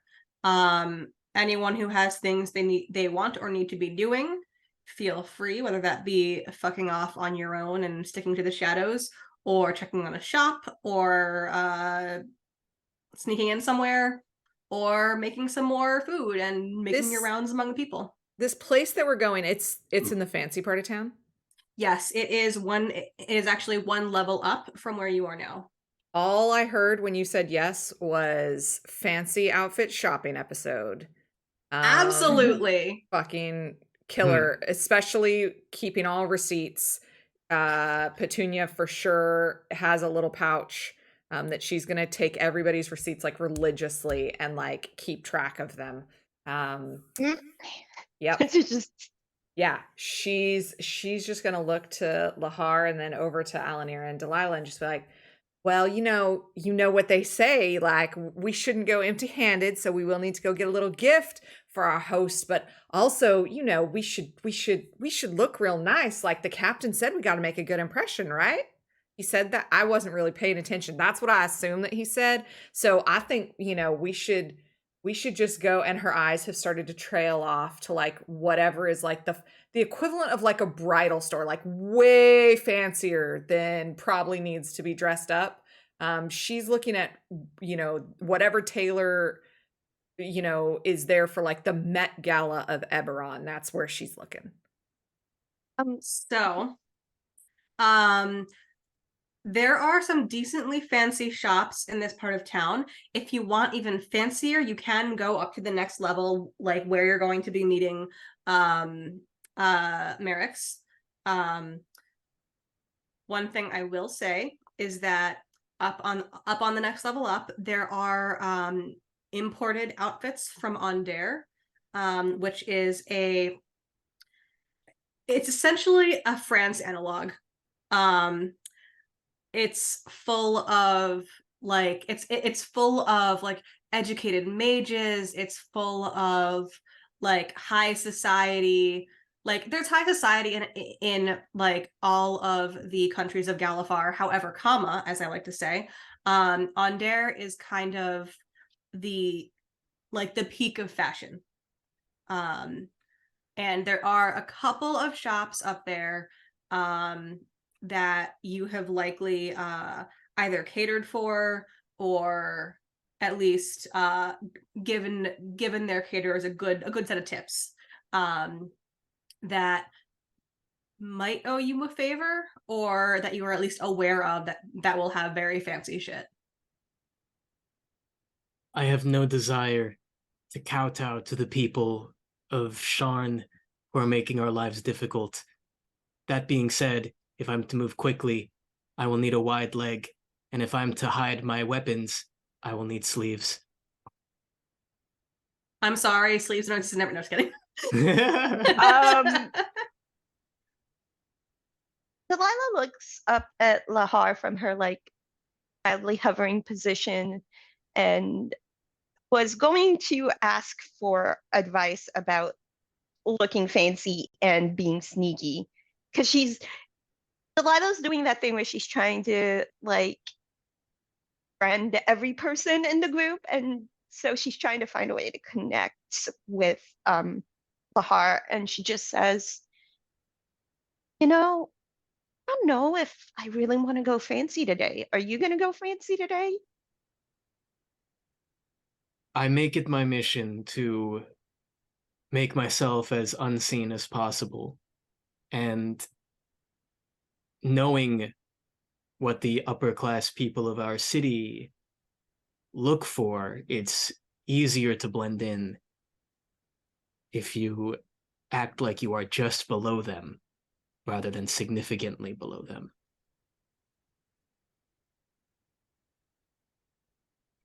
She floats up another few feet and says, I mean, I could be really above them. And then she just smiles like she's making a I don't know, a fairy version of a dad joke. That would make you more visible because you will be in their eye line. She immediately drops down again. Right. And then she just she just says, she just turns to Petunia and says, I guess if they have extra small clothes, I'll and she looks down at her like pastel colors. Maybe just something in black? I don't know. And she looks she looks very confused, like she doesn't know anything about fancy clothes in the material plane. She's just very confused. Definitely you 100% that Delilah probably looked towards where Petunia was. But the second Lahar mentioned wide leg pants, Petunia was fucking gone. Okay. Let's be very clear. She took the fuck off and she is heading one level up to the fanciest shops imaginable. She's Absolutely about to incredible. look at she's about to look at Petunia. Petunia's gone. She turns back to Lahar and just points in the general direction and it's like, should we go Yeah, follow Petunia's your fucking friend? gone. Should we go follow your friend? She does that. She never strays very far away. She's like a magnet. Just follow the smell of turkey legs. Okay. Follow the smell of Thanksgiving. I'll after, as we're walking, I'm just going to look to Alanira and say, seemed to go under the radar that you were talking to yourself about the structure of the forges on a magical level. Care to explain? But no, I've built them. Well, not all of them, but some of them. Hold on a moment. Watson, come on. Because I realize Watson did not come into the room with us. Watson just kind of like shuffles over there. Yes. Let me see. Do you have my wallet? Yes. I might need that. Yes. Fantastic. Thank you. Yes. No, I helped create them. They're really not that difficult to understand, really, when you take the time. We have time. We have 3 hours. Walk and talk. What is your experience with techno magic constructions and blacksmithing? None. This might take a few more hours then.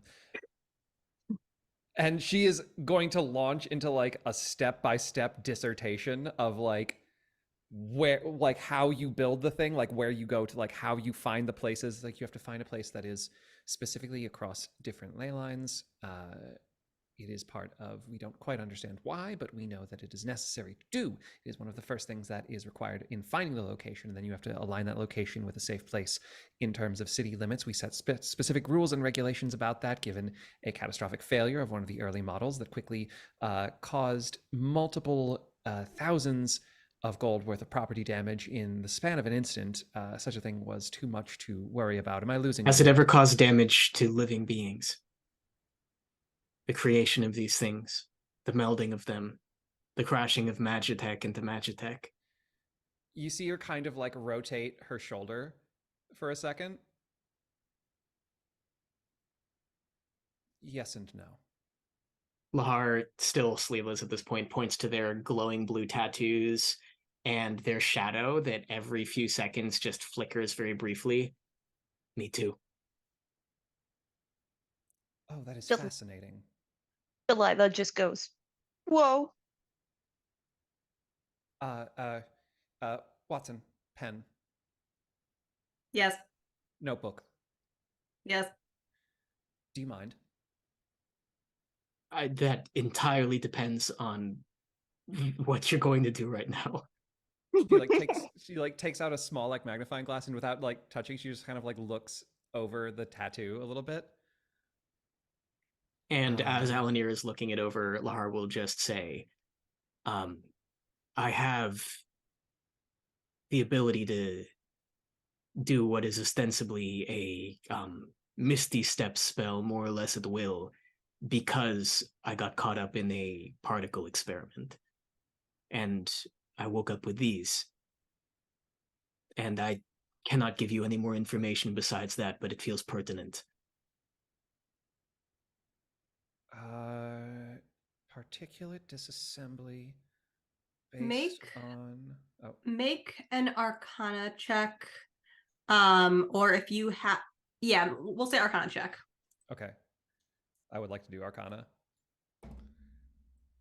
Not a great start. That is a 2, but that is +9, and I would like to use my ability Flash of Genius? Flash of Genius. Yeah, Yeah. Artificer! +5 for a total of 16. All right. So, kind of looking at, looking a little bit closely at Lahar's tattoos, you don't recognize all of them, but you recognize some of them. Some of the designs that were in some of the earlier versions of the forges. Do I recognize the specificity of them, like where they were used and for why? You remember some level of the specific runes that you recognize are ones that affect consciousness. You don't know the exact specifics, but they are ones that affect consciousness. Specifically consciousness and moving consciousness almost. So you gain the ability to disassemble and reassemble your particles, and you have a shadow that misbehaves. Does it talk to you? Not that I've been aware of. It just only seems partly here. Quite right. Perhaps not all the way realized. A half thought. Fascinating. Or on the way out, as I like to think. An interesting little passenger. And you see her like scribble down like a couple notes and like rough drawings. And then like her mechanical hand like closes with a snap, and the book shuts, and she hands it back with the pen back to Watson. Who silently takes and just pops it in one of their many pockets. In the meantime, Petunia, you have run the fuck off and gone gone clothes shopping. You said you were going one level up. Lahar, you would probably fairly easily figure that out because, you know, you've been around her for a while. You kind of, you know how she ticks, and you saw the look in her eye the moment you said wide leg pants. So she went off in the direction of the lifts. Petunia, you are now in the upper city. One benefit of being a very beloved little halfling lady who does things like share free food and runs around making friends with everyone, is that everyone knows you and likes you. So you're able to get past the normal, like, do I recognize you as a rich person checkpoint. And, just like with, a donut or two, you're just like, here you go. So you were able to get into the fancy bits of town. Where are you going? Okay. Petunia is heading to probably, another kind of small species shop. So gnome, halfling, whatever, dwarf maybe. And she's looking for something ceremonial. And she quickly like goes through what they have on the rack and decides, okay, well, this can be altered, and she starts pulling stuff. This is like like Pretty Woman basically for a montage. She's gonna start pulling stuff, several long slim black velvets and textures, and maybe some linen, something really beautiful for Alanira. She's gonna go and pull something a little bit more austere, but with a lot of structure, so that weapons and shit can get hidden for Lahar. So I'm thinking like wools, maybe some like more structured cashmere, maybe something with like a bodice or a corset built into it to give a little bit of like structure to it, so that it's not obvious that stuff is being hidden, but a nice like wide leg pant. Like I'm thinking like what's his name from Singing in the Rain, the dancer, like a really structured, like a nice classic like 40s men's cut pant that has a lot of like movement and flow to it. And she's going to go pull a couple of things for Delilah that definitely like complement her skin tone and are a little bit, we're going to need something that is probably like a strapless, so that the wings don't have to be like accommodated for, and like a nice like sweetheart neckline with an A-line skirt or an empire waist. I mean, because it's Anne, it's got to be like a Regency cut, right? I feel like that's definitely the way that this goes.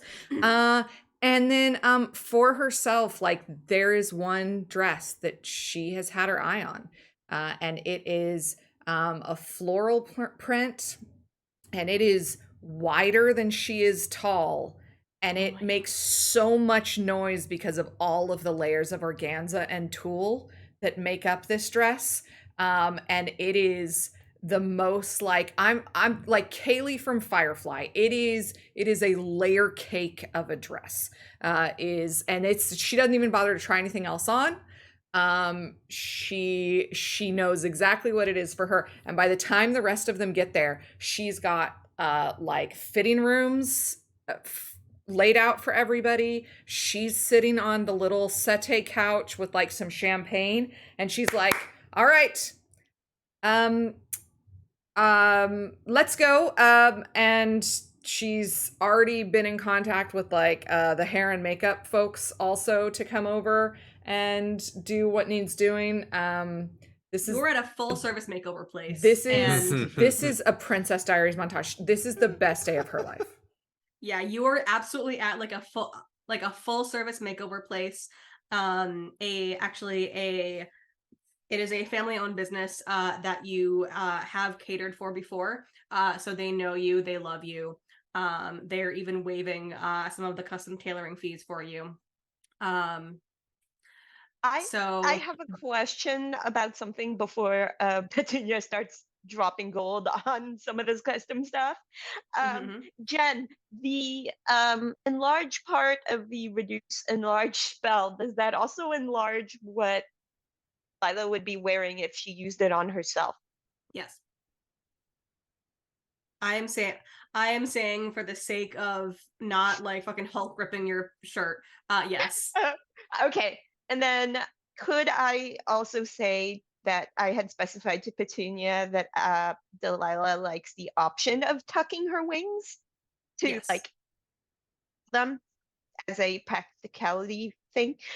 Okay, We'll cool. say that Petunia would have noticed kind of like the adaptable like back to her dress, and inferred that with her reasonably quite good passive perception. Absolutely. And there is a number of like boleros and jackets and kind of like overcoats, including one like really sweeping cape that just looks very like Dracula dramatic, and it's like silk lined, and oh yeah, she Petunia has options for everybody. You all walk in, and Petunia's just sitting with like this glass of champagne, like she lives there. Are we having like a say yes to the dress moment? Yes. Like y'all would normally have a little bit of trouble with getting let in. However, comma, you are currently with Lahar, who will be able to get you pretty much anywhere. So we will just say that you are able to get past the guards. For the sake of, this is not a super plot important thing that you get past the guards to go shopping, so we're just gonna let it happen. I suspect there is a little bit of, sort of edging that, like, finagling. It's like, how do we hide the 6'2" built half orc? What essentially happens is Lahar finds a way to create like some sort of like very quick minor distraction or an illusion or something, and you're able to just kind of like walk right past him, because ultimately, like, this is one of those like gated neighborhoods almost, where chances are if you are walking in, you probably belong there, so they're not like too vigilant. So y'all are able to get there pretty much quite easily, and you walk into Petunia just living the fucking life. And all of your fitting rooms are all laid out. Petunia has already like, I assume Petunia, you're already wearing like your whole decked out, or did you wait for them for your makeover? Oh yeah. The second she walked in, she was like, that'll be, she wasn't even waiting for like a changing room. She was taking off her clothes and getting ready to slip into it in the middle of the store. Oh my god. Like, they're just like, oh, Petunia, how we have changing rooms. Did you want to no, okay, and your dress is off. Credit or cash? You can bill this right to Captain Evander, down to police station. Well, all right then. I'll sign for it, but yeah, all this will be billed to him. Okay, sounds good. And they'll just take your word for it because, again, usually like in places like this, someone says bill it to X, Y, or Z, they do it. Delilah's first reaction is, "Oh, you look so pretty, Petunia. Wow, that dress." Like she's when picked she out some comes for in. you as well. Your fitting room is second on the left. And her wings are buzzing with excitement. And this person takes one look at Lahar, one look at Alanira. Let's see, based on your height, ma'am, you are the first one on the left, and grumpy looking one, first one on the right. Lahar takes their clothes, goes very quietly to the fitting room, and the first thing Lahar does once they get into the fitting room is they put the clothes down, and they, on Lahar's vambraces, there are the vambraces being like forearm guards. There are these like folded rods, and in the fitting room, they unfold it to make their bow, and then they try different configurations of folding up the magical longbow into the fit, and like taking the short sword and like attaching it to a wrist thing, like seeing all the ways they could possibly covertly hide their short sword and longbow until they're content doing so. And that's going to be their fitting room bit. Petunia has done an impeccable job, especially like in the time that she's gotten to know you. She has done an absolutely impeccable job, like there are some parts where it looks a little bit obvious at first, and then you kind of like jiggle the sleeve a little or jiggle the pant leg a little, and it looks perfect. She's done an impeccable job. Do you go out and show off to Petunia? No. So Petunia, you just hear, she's done an impeccable job from the fitting room. But as Lahar exits, the clothes are folded, and they just say, I'm going to keep it until the sun starts going down, so I don't stand out as much. Elanir is gonna like examine it. What kind of like style did you pick for her? I threw pictures in our Discord. Oh, my God. okay. It's a good look. It's a good look. It is a very, very classically tailored. The one that I think that Alanira would like the most, but we certainly can try on as many as we want, is this very classically tailored, long-sleeved, black velvet. It's got a very long open like keyhole in the front, a very deep V-cut, but comes together with like a mandarin collar and like a little clasp, and has a very long slit up the leg. And she also has Petunia has also put in some really beautiful shoes that could potentially go with it as well. She will look over it and she, I haven't worn something nice like this since the completion ceremonies. It was years ago. Do you think they have this in sleeveless? Yes. Yeah, absolutely, one of the Miss tailors, Nira. one of the tables kind of one of the tailors kind of like scurries over. Did someone say sleeveless? Yes, please. Just a moment. Actually, if you press the button right at the throat. She's gonna like, because she hasn't tried it on, she was like kind of still in her hands. She reaches over with her right hand and presses it. And the sleeves disappear.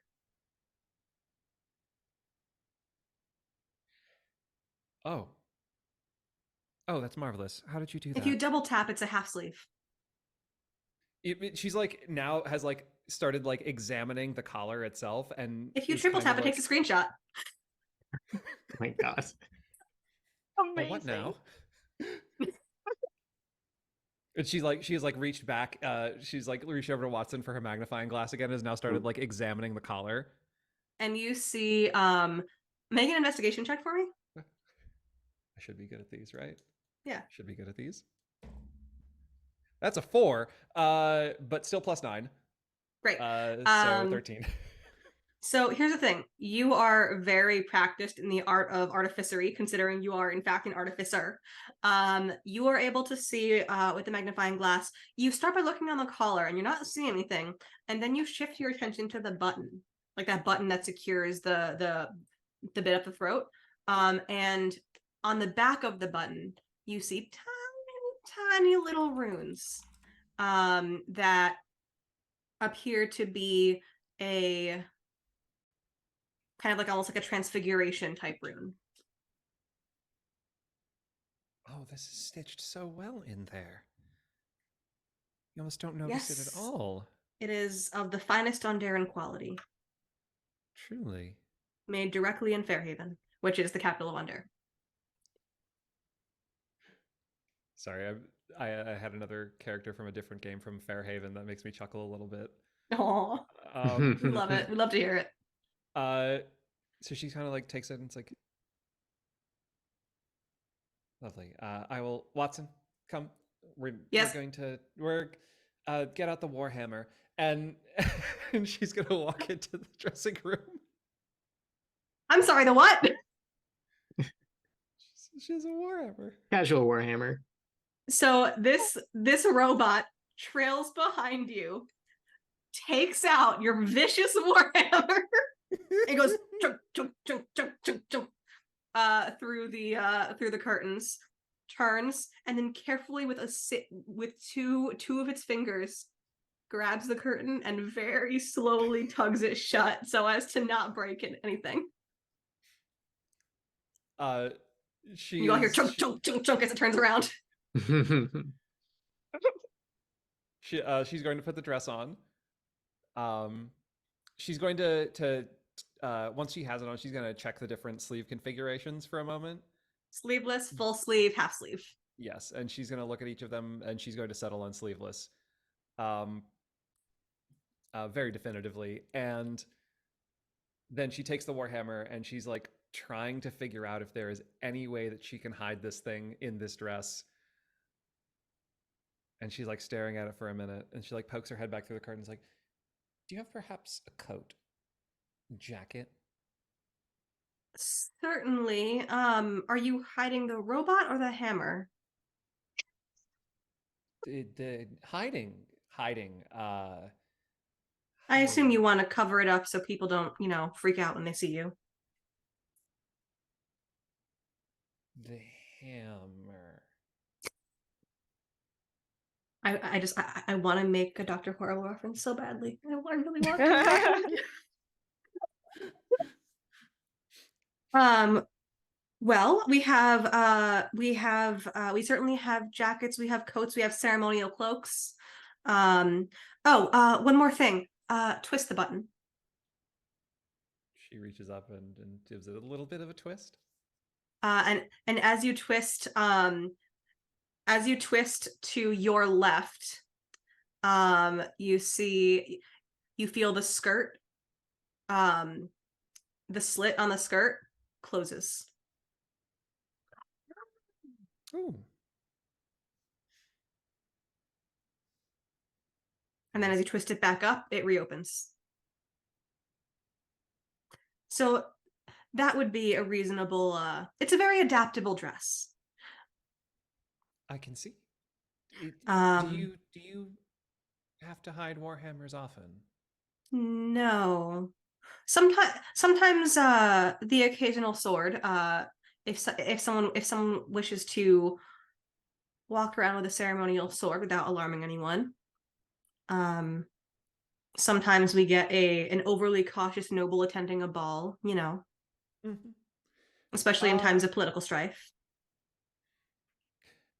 I'm going to have fun with this dress. I think, and she looks back at Watson and hands the warhammer. Like, and this is a big fucking warhammer, and she's just like kind of like one-handing it like it's nothing. Watson goes, yes. You can take this back. Just onto their back. Can we get him a cloak? I've already put pictures in Discord for Watson too. Oh my fucking god. The work. Oh my god. Yes, I want it.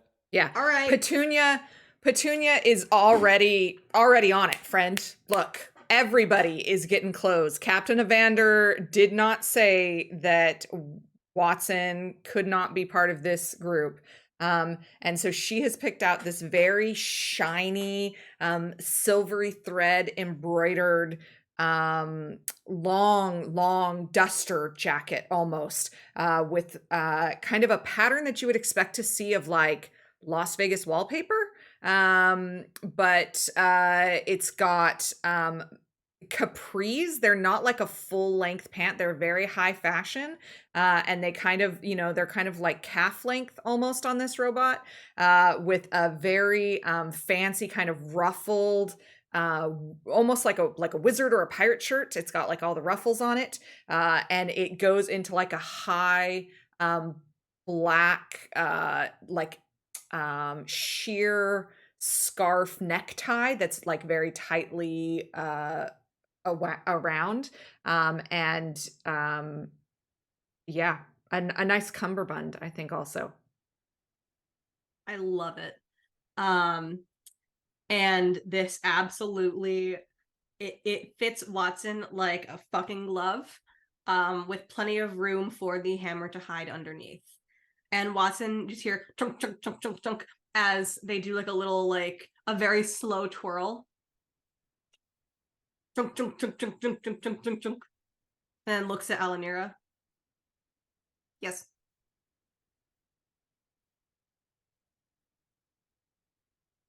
Alanira is in fact muted, so her mouth moves, but nothing comes out. This is brilliant, Watson. Brilliant. Yes. Perfect. And she'll give the brooch a little twist again to reopen the slit on the leg. Excellent. And yes. Delilah is in her change room, and because she's so tiny, she's looking at all of the options, and she's like, I'd like a short skirt and a long jacket. That's what. So she's like, she takes one of the sleeveless options that Petunia has picked out, and then she tries it on, and then she I guess goes to talk to a tailor and says, I really like this dress, but it's a little too long on me. Could you maybe, up to the knees? Oh, And certainly. Give me about 15 minutes. Are you wearing it, or are you just like handing it over? Well, I mean, I was wearing it just to show them exactly where to cut, like so they can pin it and have the exact thing. And then she says, do you have a recommendation for a jacket to go with this, about the same length up to the knee? Oh, I believe Miss Peelbottom had one. Did you check behind the door? The hook behind the door? Oh, there it is. Perfect. Okay. Let's be real. Thank Petunia you. definitely thought of a jacket. No, definitely. Perfect. And I think it'll go really well in tucking the wings. And have you had fairy folk come around for fittings before? Have you ever had to No, deal not with at all. tucking wings? Well, not your type of wings. There are others. There are other types of wings that others aside from fairies. We haven't had specifically your types of wings, but we have tailored for extra appendages before. Good enough for me. She shrugs and just like, I'm gonna take this off, and then you can fix the hem. Thank you. Certainly. And she will go ahead and yeah, that was her bit. She just really wanted a short skirt and a long jacket. Yeah, no problem. Selkie makes those dresses. That you're looking for a Selkie dress, yeah. Anne. And she wanted the jacket specifically to hide her bracers. Okay. Like under. Yeah. So this tailor will kind of like take the dress, scurry to the back. Give me 15 minutes, please. Oh, hi, Petunia. On the way back. It's always good to see you. Oh, I love her so much. And she is gone for a good 15 minutes before she comes back out. Holds the dress up, now the length that you asked for. Try again. Oh, this is so perfect. And then when she comes out of the change room, she's like twirling in the air and she's like, Petunia, this is perfect. And just like super happy and super expressive about how happy she is to Petunia. Like extremely thankful. And you said this all gets billed to Captain Evander down below, yes? Beautiful. Correct. Double, charge him double. He's very generous. Well, I mean, if you'd like 2 of each. No, he's tipping.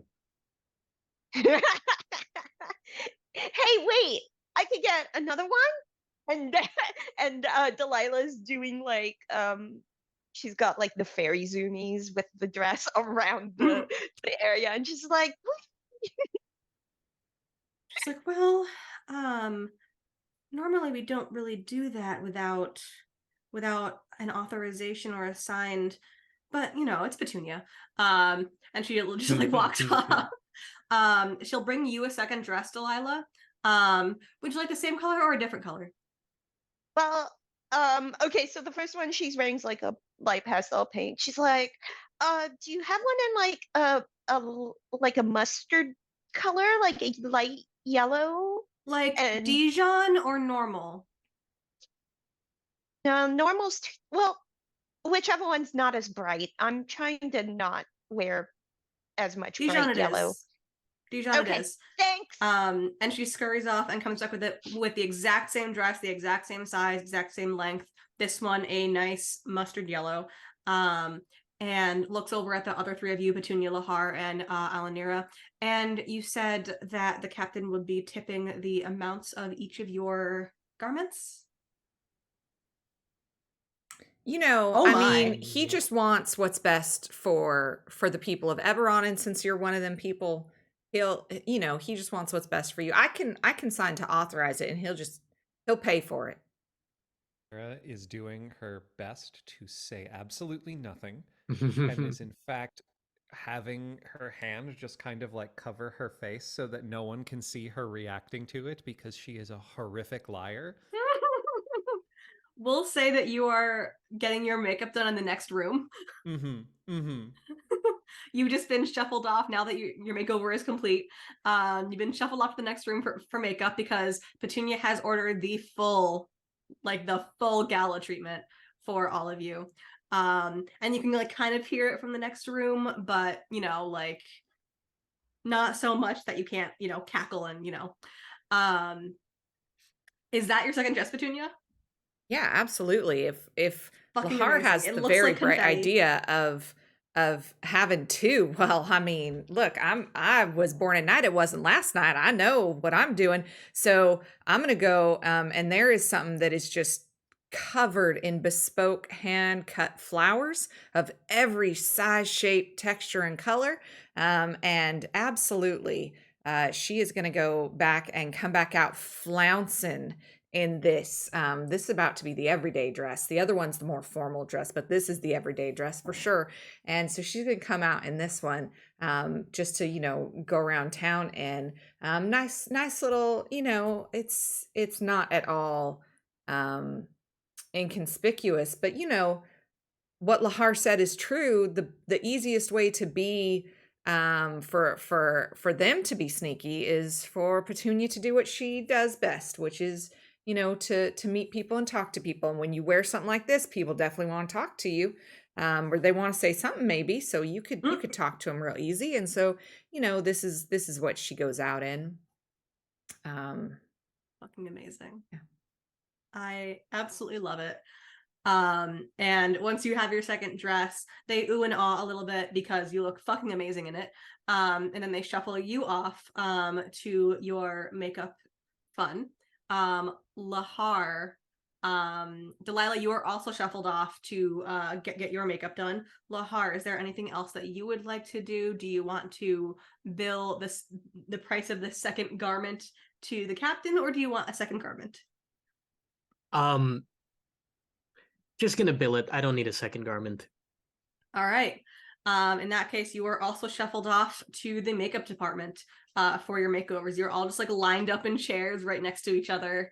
I will say that Petunia for sure would have, knowing Lahar and knowing their very special friendship, she would have arranged for like a private room for Lahar away from everybody because she really wants them to enjoy the experience and not have to feel like they have to be grumpy in front of everybody else, but just have a little place of privacy to really like enjoy a pedicure and, you know, have a little bit of me time for her very special friend who doesn't appreciate themselves enough.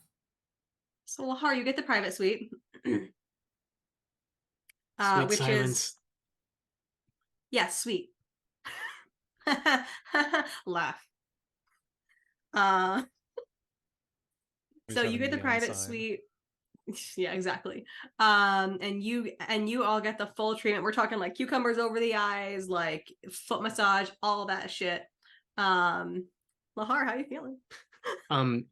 When the cucumbers are put over Lahar's eyes, they realize that obstructing their vision will make them vulnerable to a sneak attack. So lightning fast, they poke 2 holes in the middle of the cucumbers as they're over their eyes. As your assigned spa attender, I've never been to a spa, I don't know how this shit works. As your assigned spa attender kind of turns back to you, just kind of like start. And then they're just like, was that on purpose, dear? Yes, I like to see. Well, all right then. It just continues going about their business, while the other 3 of you get your beautiful little treatments of cucumbers and massages and lotions and all that shit. Whatever happens at a spa. Again, never been to a spa. I don't know. But you all come out of it feeling silky smooth and beautiful and decked out in your favorite colors and as little or as much makeup as you desire. Heck yeah. Alanira is wearing some, but she has very specifically requested that nothing be like on her burn scar. Mm-hmm. Um, And what colors are Petunia Lahar and Delilah rockin'? as far as makeup, Lahar already has severe under eye bags. So if anything, there's just kind of been a smoky eye added to it and nothing Ooh, else love it, makeup love it. wise. But yeah, the black outfit will be ready when it is time to go up there. Petunia, are you going florals? Oh, of course. Petunia is going to go full Venetian mask, but face paint. She's just gonna have like swirls and designs and, you know, all of the beautiful stuff painted all across her face. And absolutely, she's going full hog. I love this. And Delilah, what's your look? We should make this a contour and charisma one shot. Let's be real. You are muted. Okay, she has a what is it, like a strip of color that's just around her eyes that's like bright, like hot pink fuchsia, and it's like the first time you've really seen like that pop of color. And yeah, she's basically just rocking the light pink dress with like a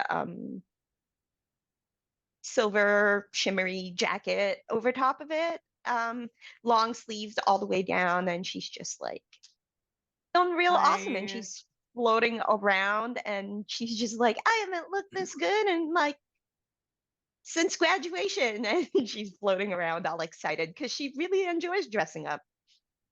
I love that all of you are getting dressed up for the fucking Met Gala as you're going to see a man under house arrest.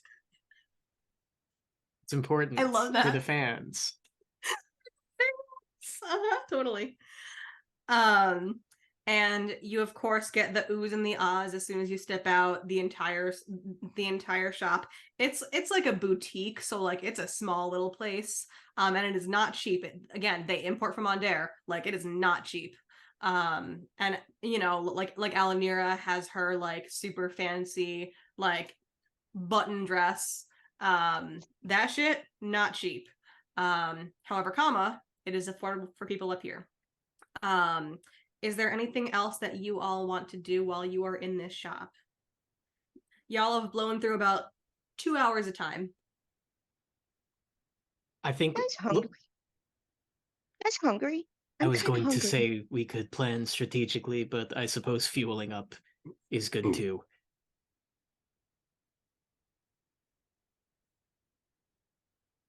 We have a place where we can meet and plan strategically while we eat, so we can do like both at the same time. Welcome. There are to- some fancy cafes in the area. I don't trust cafes. I think we'll be overheard. If we're looking for somewhere more private, we can always use my shop. Deal. Let's Your get neighbor takeout. over here is there. Yes. Do be aware, it is about a 20-minute journey back to your shop, though. Okay. So you have 20 minutes to get there, about 20 minutes to eat, and then 20 minutes to come back. Yeah. Hmm. I haven't set this with you yet, Jen, but I wanted to know how much time would it take to do just routine arm maintenance? Negligible. Like you could do it like Okay. over the course of a long rest. Okay. Like accessibility is not time gated or price gated here. Okay.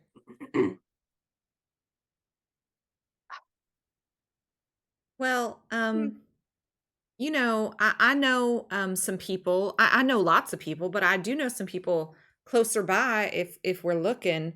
And certainly, so Petunia's actual trade is that she's a blacksmith's assistant. She kind of keeps fires going, and she doesn't necessarily do the blacksmithing herself.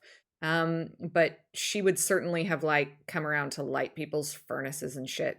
So, Jen, would she know of like a speakeasy, a private, exclusive club, a place maybe, you know, the wealthy but discreet might attend in this area that they could go and like have a private, a private space to talk and plan and such?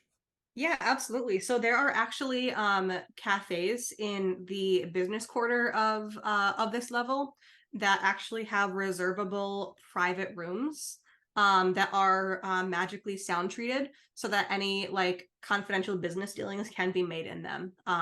The only the only catch there is that you do have to order their like endless coffee cup. Like just so they're making money, and it is a small fee to reserve, but you know, something you can in fact, you know, It's a write-off. That's fine. it's a write-off. No worries. And she'll kind of direct us to the whatever's the most expensive one, just purely because it's a write-off and she wants to stiff the captain. So you know, whatever is the most expensive of those swanky places is where she's going. And she's ordering the full, like the full spread. She wants she wants a full charcuterie board. She wants meats and cheeses and fresh fruits and baked goods and yeah, she's definitely, they're not gonna eat as much as she's gonna order. Okay. Then you head to what I'm deciding to call right now the Platinum Pigeon. I love have to. I legally alliteration. have to. Exactly, right? And you are able to get one of those private rooms. And you are able to give them Captain Evander's name. They're just like, yeah, okay, cool. And you get this massive fucking spread of pastries, of confections, coffees, teas with those cute little sugar cubes that your lovely GM like just ate at UKGE as everyone watched in horror. You know, A+, amazing. And you essentially have like a little magically soundproofed room. There is a small button that you are directed to press if you need one of the wait staff to come in. You press it, you wait exactly 30 seconds, and someone will be there.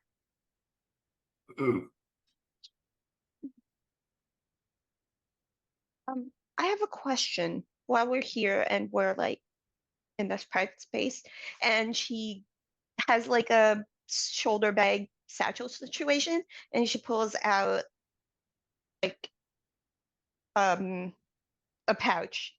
It's her disguise kit with all of her makeup and stuff, and she's like, I have one of these. I know that fairy folk aren't like super common here in the city. Should I be making myself look, you know, not like me? You're going to potentially be drawing attention to yourself regardless, just because they won't recognize us in the upper quarter, but I think it can't hurt. Okay, I'll do it for the team. And she, well, that's why I got the jacket so I can, you know, and she gestures behind her. I think, they're not really looking for you anyway, right? It's me and Lahar No. that this fella really wants to talk to. So I think go as yourself now, and then if you need to disguise later. I just don't want to make it extra hard just because I know that, it's like, oh, you don't see little ones with wings every day. I don't want to make it, extra complicated. This is already complicated enough, right? Well, I mean, I don't know. Are we expecting it to be complicated? I think this fella just wants to ask us some questions, right? I think we should expect anything to be complicated because we are getting into affairs of people who have made a lot of mistakes, and these mistakes have snowballed into something much larger that Sharn may not be ready for. Well, I I guess often ask myself why these things have to be so complicated. But here we are. I guess there's truth in that. I mean, well, I just I don't know. I think we should just head on in and see what's what, and we can always kill him. Like we're real good at that if he starts to be troublesome. Are we expecting to have to do that? I I don't recall that being among the requests. Oh, Don't no. worry, we can handle it. Yeah, no, it's not that you ever expect it, but sometimes that's just the way them cards get played. Something, Um, something, Spanish Inquisition. there Ah, there is I a see. dagger that pops up from Delilah's sleeve all of a sudden, and then it disappears.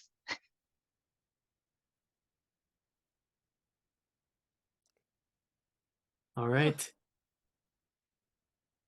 Well, let's be aware of entrances. Let's be aware of exits. If there is ever a cause for us to need to fight, I'm very good at shooting first and just follow my lead.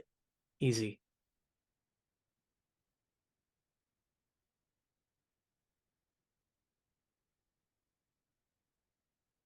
But I mean, follow your lead, but I'll go first though, right? I'll knock on the I can just walk first. Oh no, I mean if they draw weapons on us. You can lead. You can lead going into the place. I'll just be Fantastic. there. Do you expect antagonism from this person? I expect I antagonism always.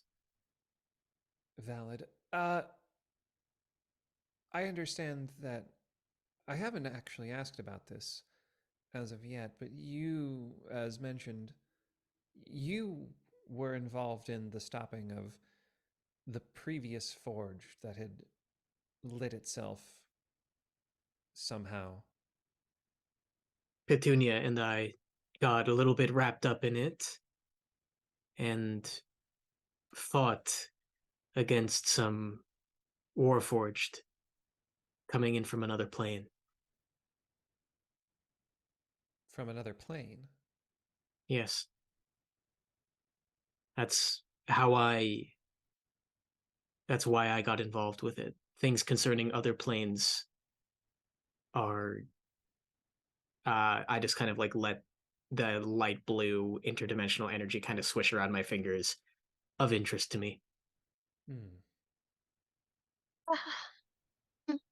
uh, Jen, Yes. with that whole event with the Warforged from the other plane, would that have been around the time that Delilah would have come through because of the whatever Yeah, it would crossover? have been. So the different planes are coterminous at different times, also in Yeah. different places.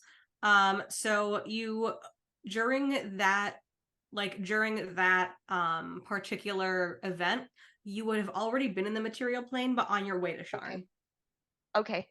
And then there's something that kind of clicks in Delilah's head, and she says they must have taken advantage of, thinning of the veil, the ability to cross over that particular location. They must have. That's how I got here, but like different location. regardless, something is pressing on the very boundaries to our dimension, and I have a feeling that the worst people in Eberron want a part of it. Which is why I'm just saying, if we're dealing with the upper crust, you have to be ready to shoot an arrow. And this particular member was involved? I don't know who was involved. They're faceless to me.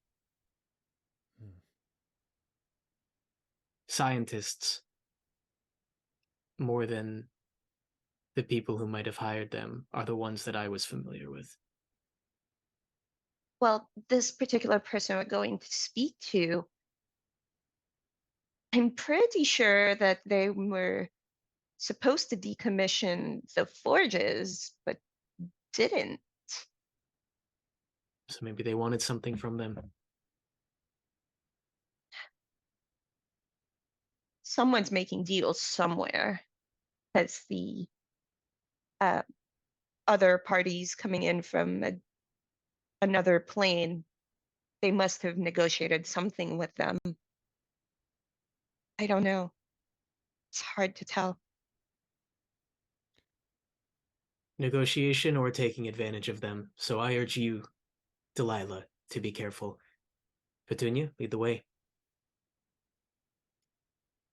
Petunia was not paying attention to anything that you guys were saying. She had her little green rock out, and about, a few seconds before you kind of, or after you get her attention and you're like, lead the way, she's going to press the button to summon the person, and she's going to say, now all the rest of this stuff, I want you, listen, I know you don't live up here. You probably make minimum wage, I hope, and tips should not be included in that. But you should get tips on top of that, minimum wage for servers plus tips, I think. But anyway, look, you take all the rest of this food down to your families. I want all of it, and don't throw it away. I don't want any of it to be to be thrown away. I want all of this to go down to the lower level with y'all. So if you can do that for me, then we're good. And I'll sign the bill with an extra tip and charge it to Captain Evander.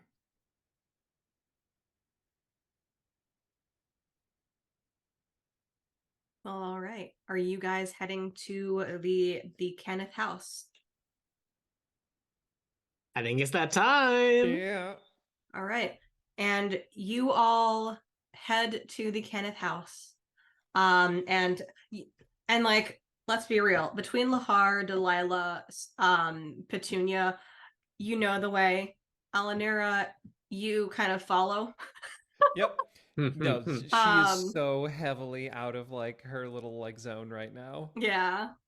But I think because you have a bunch of friends. Yeah, no, I think Delilah will try to be reassuring and helpful and guiding Elanira and just coaching her and being everything's gonna be okay. We have your back, and just being super sweet about it. And she's just kind of nodding and trying to walk in, the shoes that she is very unused to wearing. Well, all right. So you all make your way over to the Kenneth household, and as you approach, you see Captain Evander standing there waiting for you, which is where we are going to go ahead and wrap up for this evening. We will pick up with the fun lore drop next week. So thank you all for tuning in. I have been Jen, your friendly local actual literal bird. I can be found on Twitter at JenBurb, whatever the hell that's going to happen.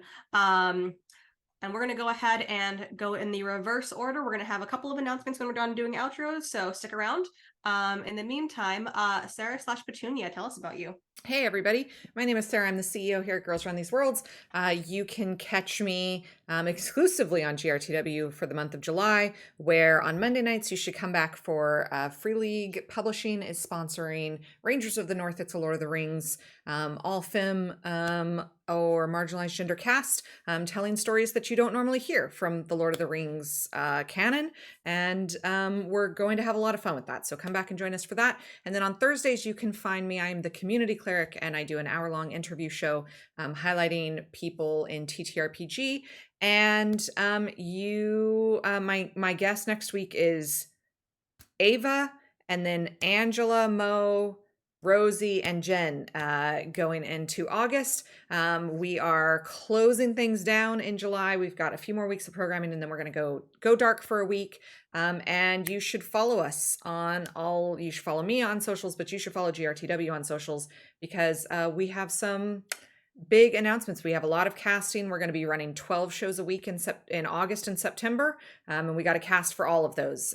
So we've got a lot. If you're looking to play TTRPGs, you definitely want to be following us, and come and check us out on Thursdays. That's when we start releasing casting notices. All right. Julie/Lahar. Hey, you can find me on one of the cursed social media apps, or a few of them. I don't know which one will stick, but I am a TTRPG actual play streamer. Recently been attempting to showcase the pre-colonial Southeast Asian TTRPG Gubat Banwa, both on my channel and hopefully others soon, just kind of getting my life sorted before that begins. And they're releasing version 1.4 this week, so I kind of want to wait for that too. You can check out my writing with my award-winning fantasy audio series, The Realm Tree. It is a scripted show, 30 episodes, so not quite different from actual plays, but it is completed. It is 30 episodes. We got a lot of voice actors. I'm also an acting teacher, and I teach acting in the context of TTRPGs. Information on those classes will start up again soon. Just been quite busy with life stuff. But yeah, check out all these wonderful people. Always a pleasure to be on. Yeehaw. Anne/Delilah, tell us about you. Hi, I'm Anne. I am the community ambassador here at Girls Run These Worlds. I am also a multi-award-winning TTRPG performer. Gosh, that feels good. If you clickety-click on the beacons link in chat, you will find the different channels that I'm featured at. I am either a Power Ranger over on my friend Matt's channel, Spectrum TTRPG. That is Wednesday and Thursday afternoons. Or I am playing on my own channel, the Bardic Inspiration Network, in 2 separate Exandria-based campaigns, because I fell in love with the world and I went from 0 to 2 Exandrian campaigns. Been trying to do that for a couple of years, and it's now a reality. Yeah, I've got a lot of things coming down the pipe, so you can just follow me on Twitter until that dies, because I'm too lazy to do other social media right now. Also on TikTok, both XO_Girl Wonder. TikTok is mostly just hashtag cockatiels of TikTok, because my bird is amazing. Yeah, that's pretty much it. I will be posting updates on my Twitter. That's it for me. Awesome. And last but not least, our lovely Dan. Hi, I'm Dan Pixel. I am both TTRPG and Let's Play streamers. And you can find me doing other TTRPG streams starting tomorrow morning, afternoon, over on Sword and Key, running Vast Grim, a cyberpunk dystopian horror future. That starts tomorrow at 1 p.m. and will run on Sunday afternoons this month, and on Friday nights over at DMDM Studios, where we are running a long-form Warhammer 40k Deathwatch campaign. That one's a lot of fun, and I was surprised I'd never done Warhammer or anything before running that one, and none of these are really like fun system, but we have a lot of shenanigans that I never would have expected out of Warhammer. But that's on Friday nights over on DMDM Studios. And then for my own personal stream, I do Let's Play gaming. Thursday nights currently is Disco Elysium. Sunday evenings are Emotional Damage Sundays, in which I pick the most devastating narrative games I can possibly find and play through them, sometimes for the first time, sometimes for replays. If you want to catch me on other places for other kind of content, over on my YouTube channel, I do reviews of Overwatch League games, and over on TikTok, I talk about whatever I'm feeling. And this week I went viral for simping for Andrew Garfield for like the 19th time, because The Amazing Spider-Man is an underrated set of movies. So if you want to go see that and hear me talk about that, that's online as well. I'm Dan Pixel basically everywhere. Awesome. Andrew Garfield is totally my Spider-Man. True facts. And as a couple of final wrap-up announcements, we are actively casting for the second season of our Alien run, Alien 2 Destroyer of Worlds. Casting closes tomorrow. Get your applications in. As always, our creator app is always open. If you have an idea for a game that you want to run, come run it with us. Our casting, our creator app is pinned on our Twitter for however that long it's going to happen. So throw us a pitch.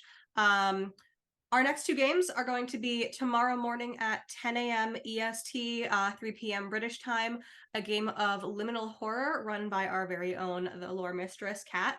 I am also in that game. It is a fun little, what is it? The system is literally liminal horror. Don't talk to me. I'm fine. So tune in for that tomorrow morning / afternoon. And then we have on Monday our Rangers of the North campaign, which is Lore Mistress by our very own Sarah, who is hanging out with us today. This series is focused on TTRPGs. It is, yes. It is focused on teaching Free League Publishing's One Ring 5th edition system.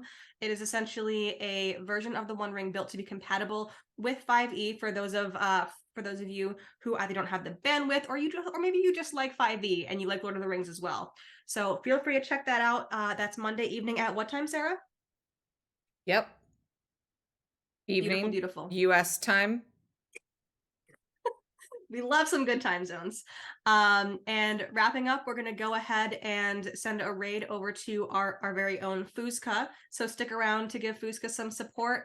Thank you all for coming to episode 1 of the Fires of Sharn here at Girls Run These Worlds. And we will see you, well, the channel will see you tomorrow. We will see you next week. Bye.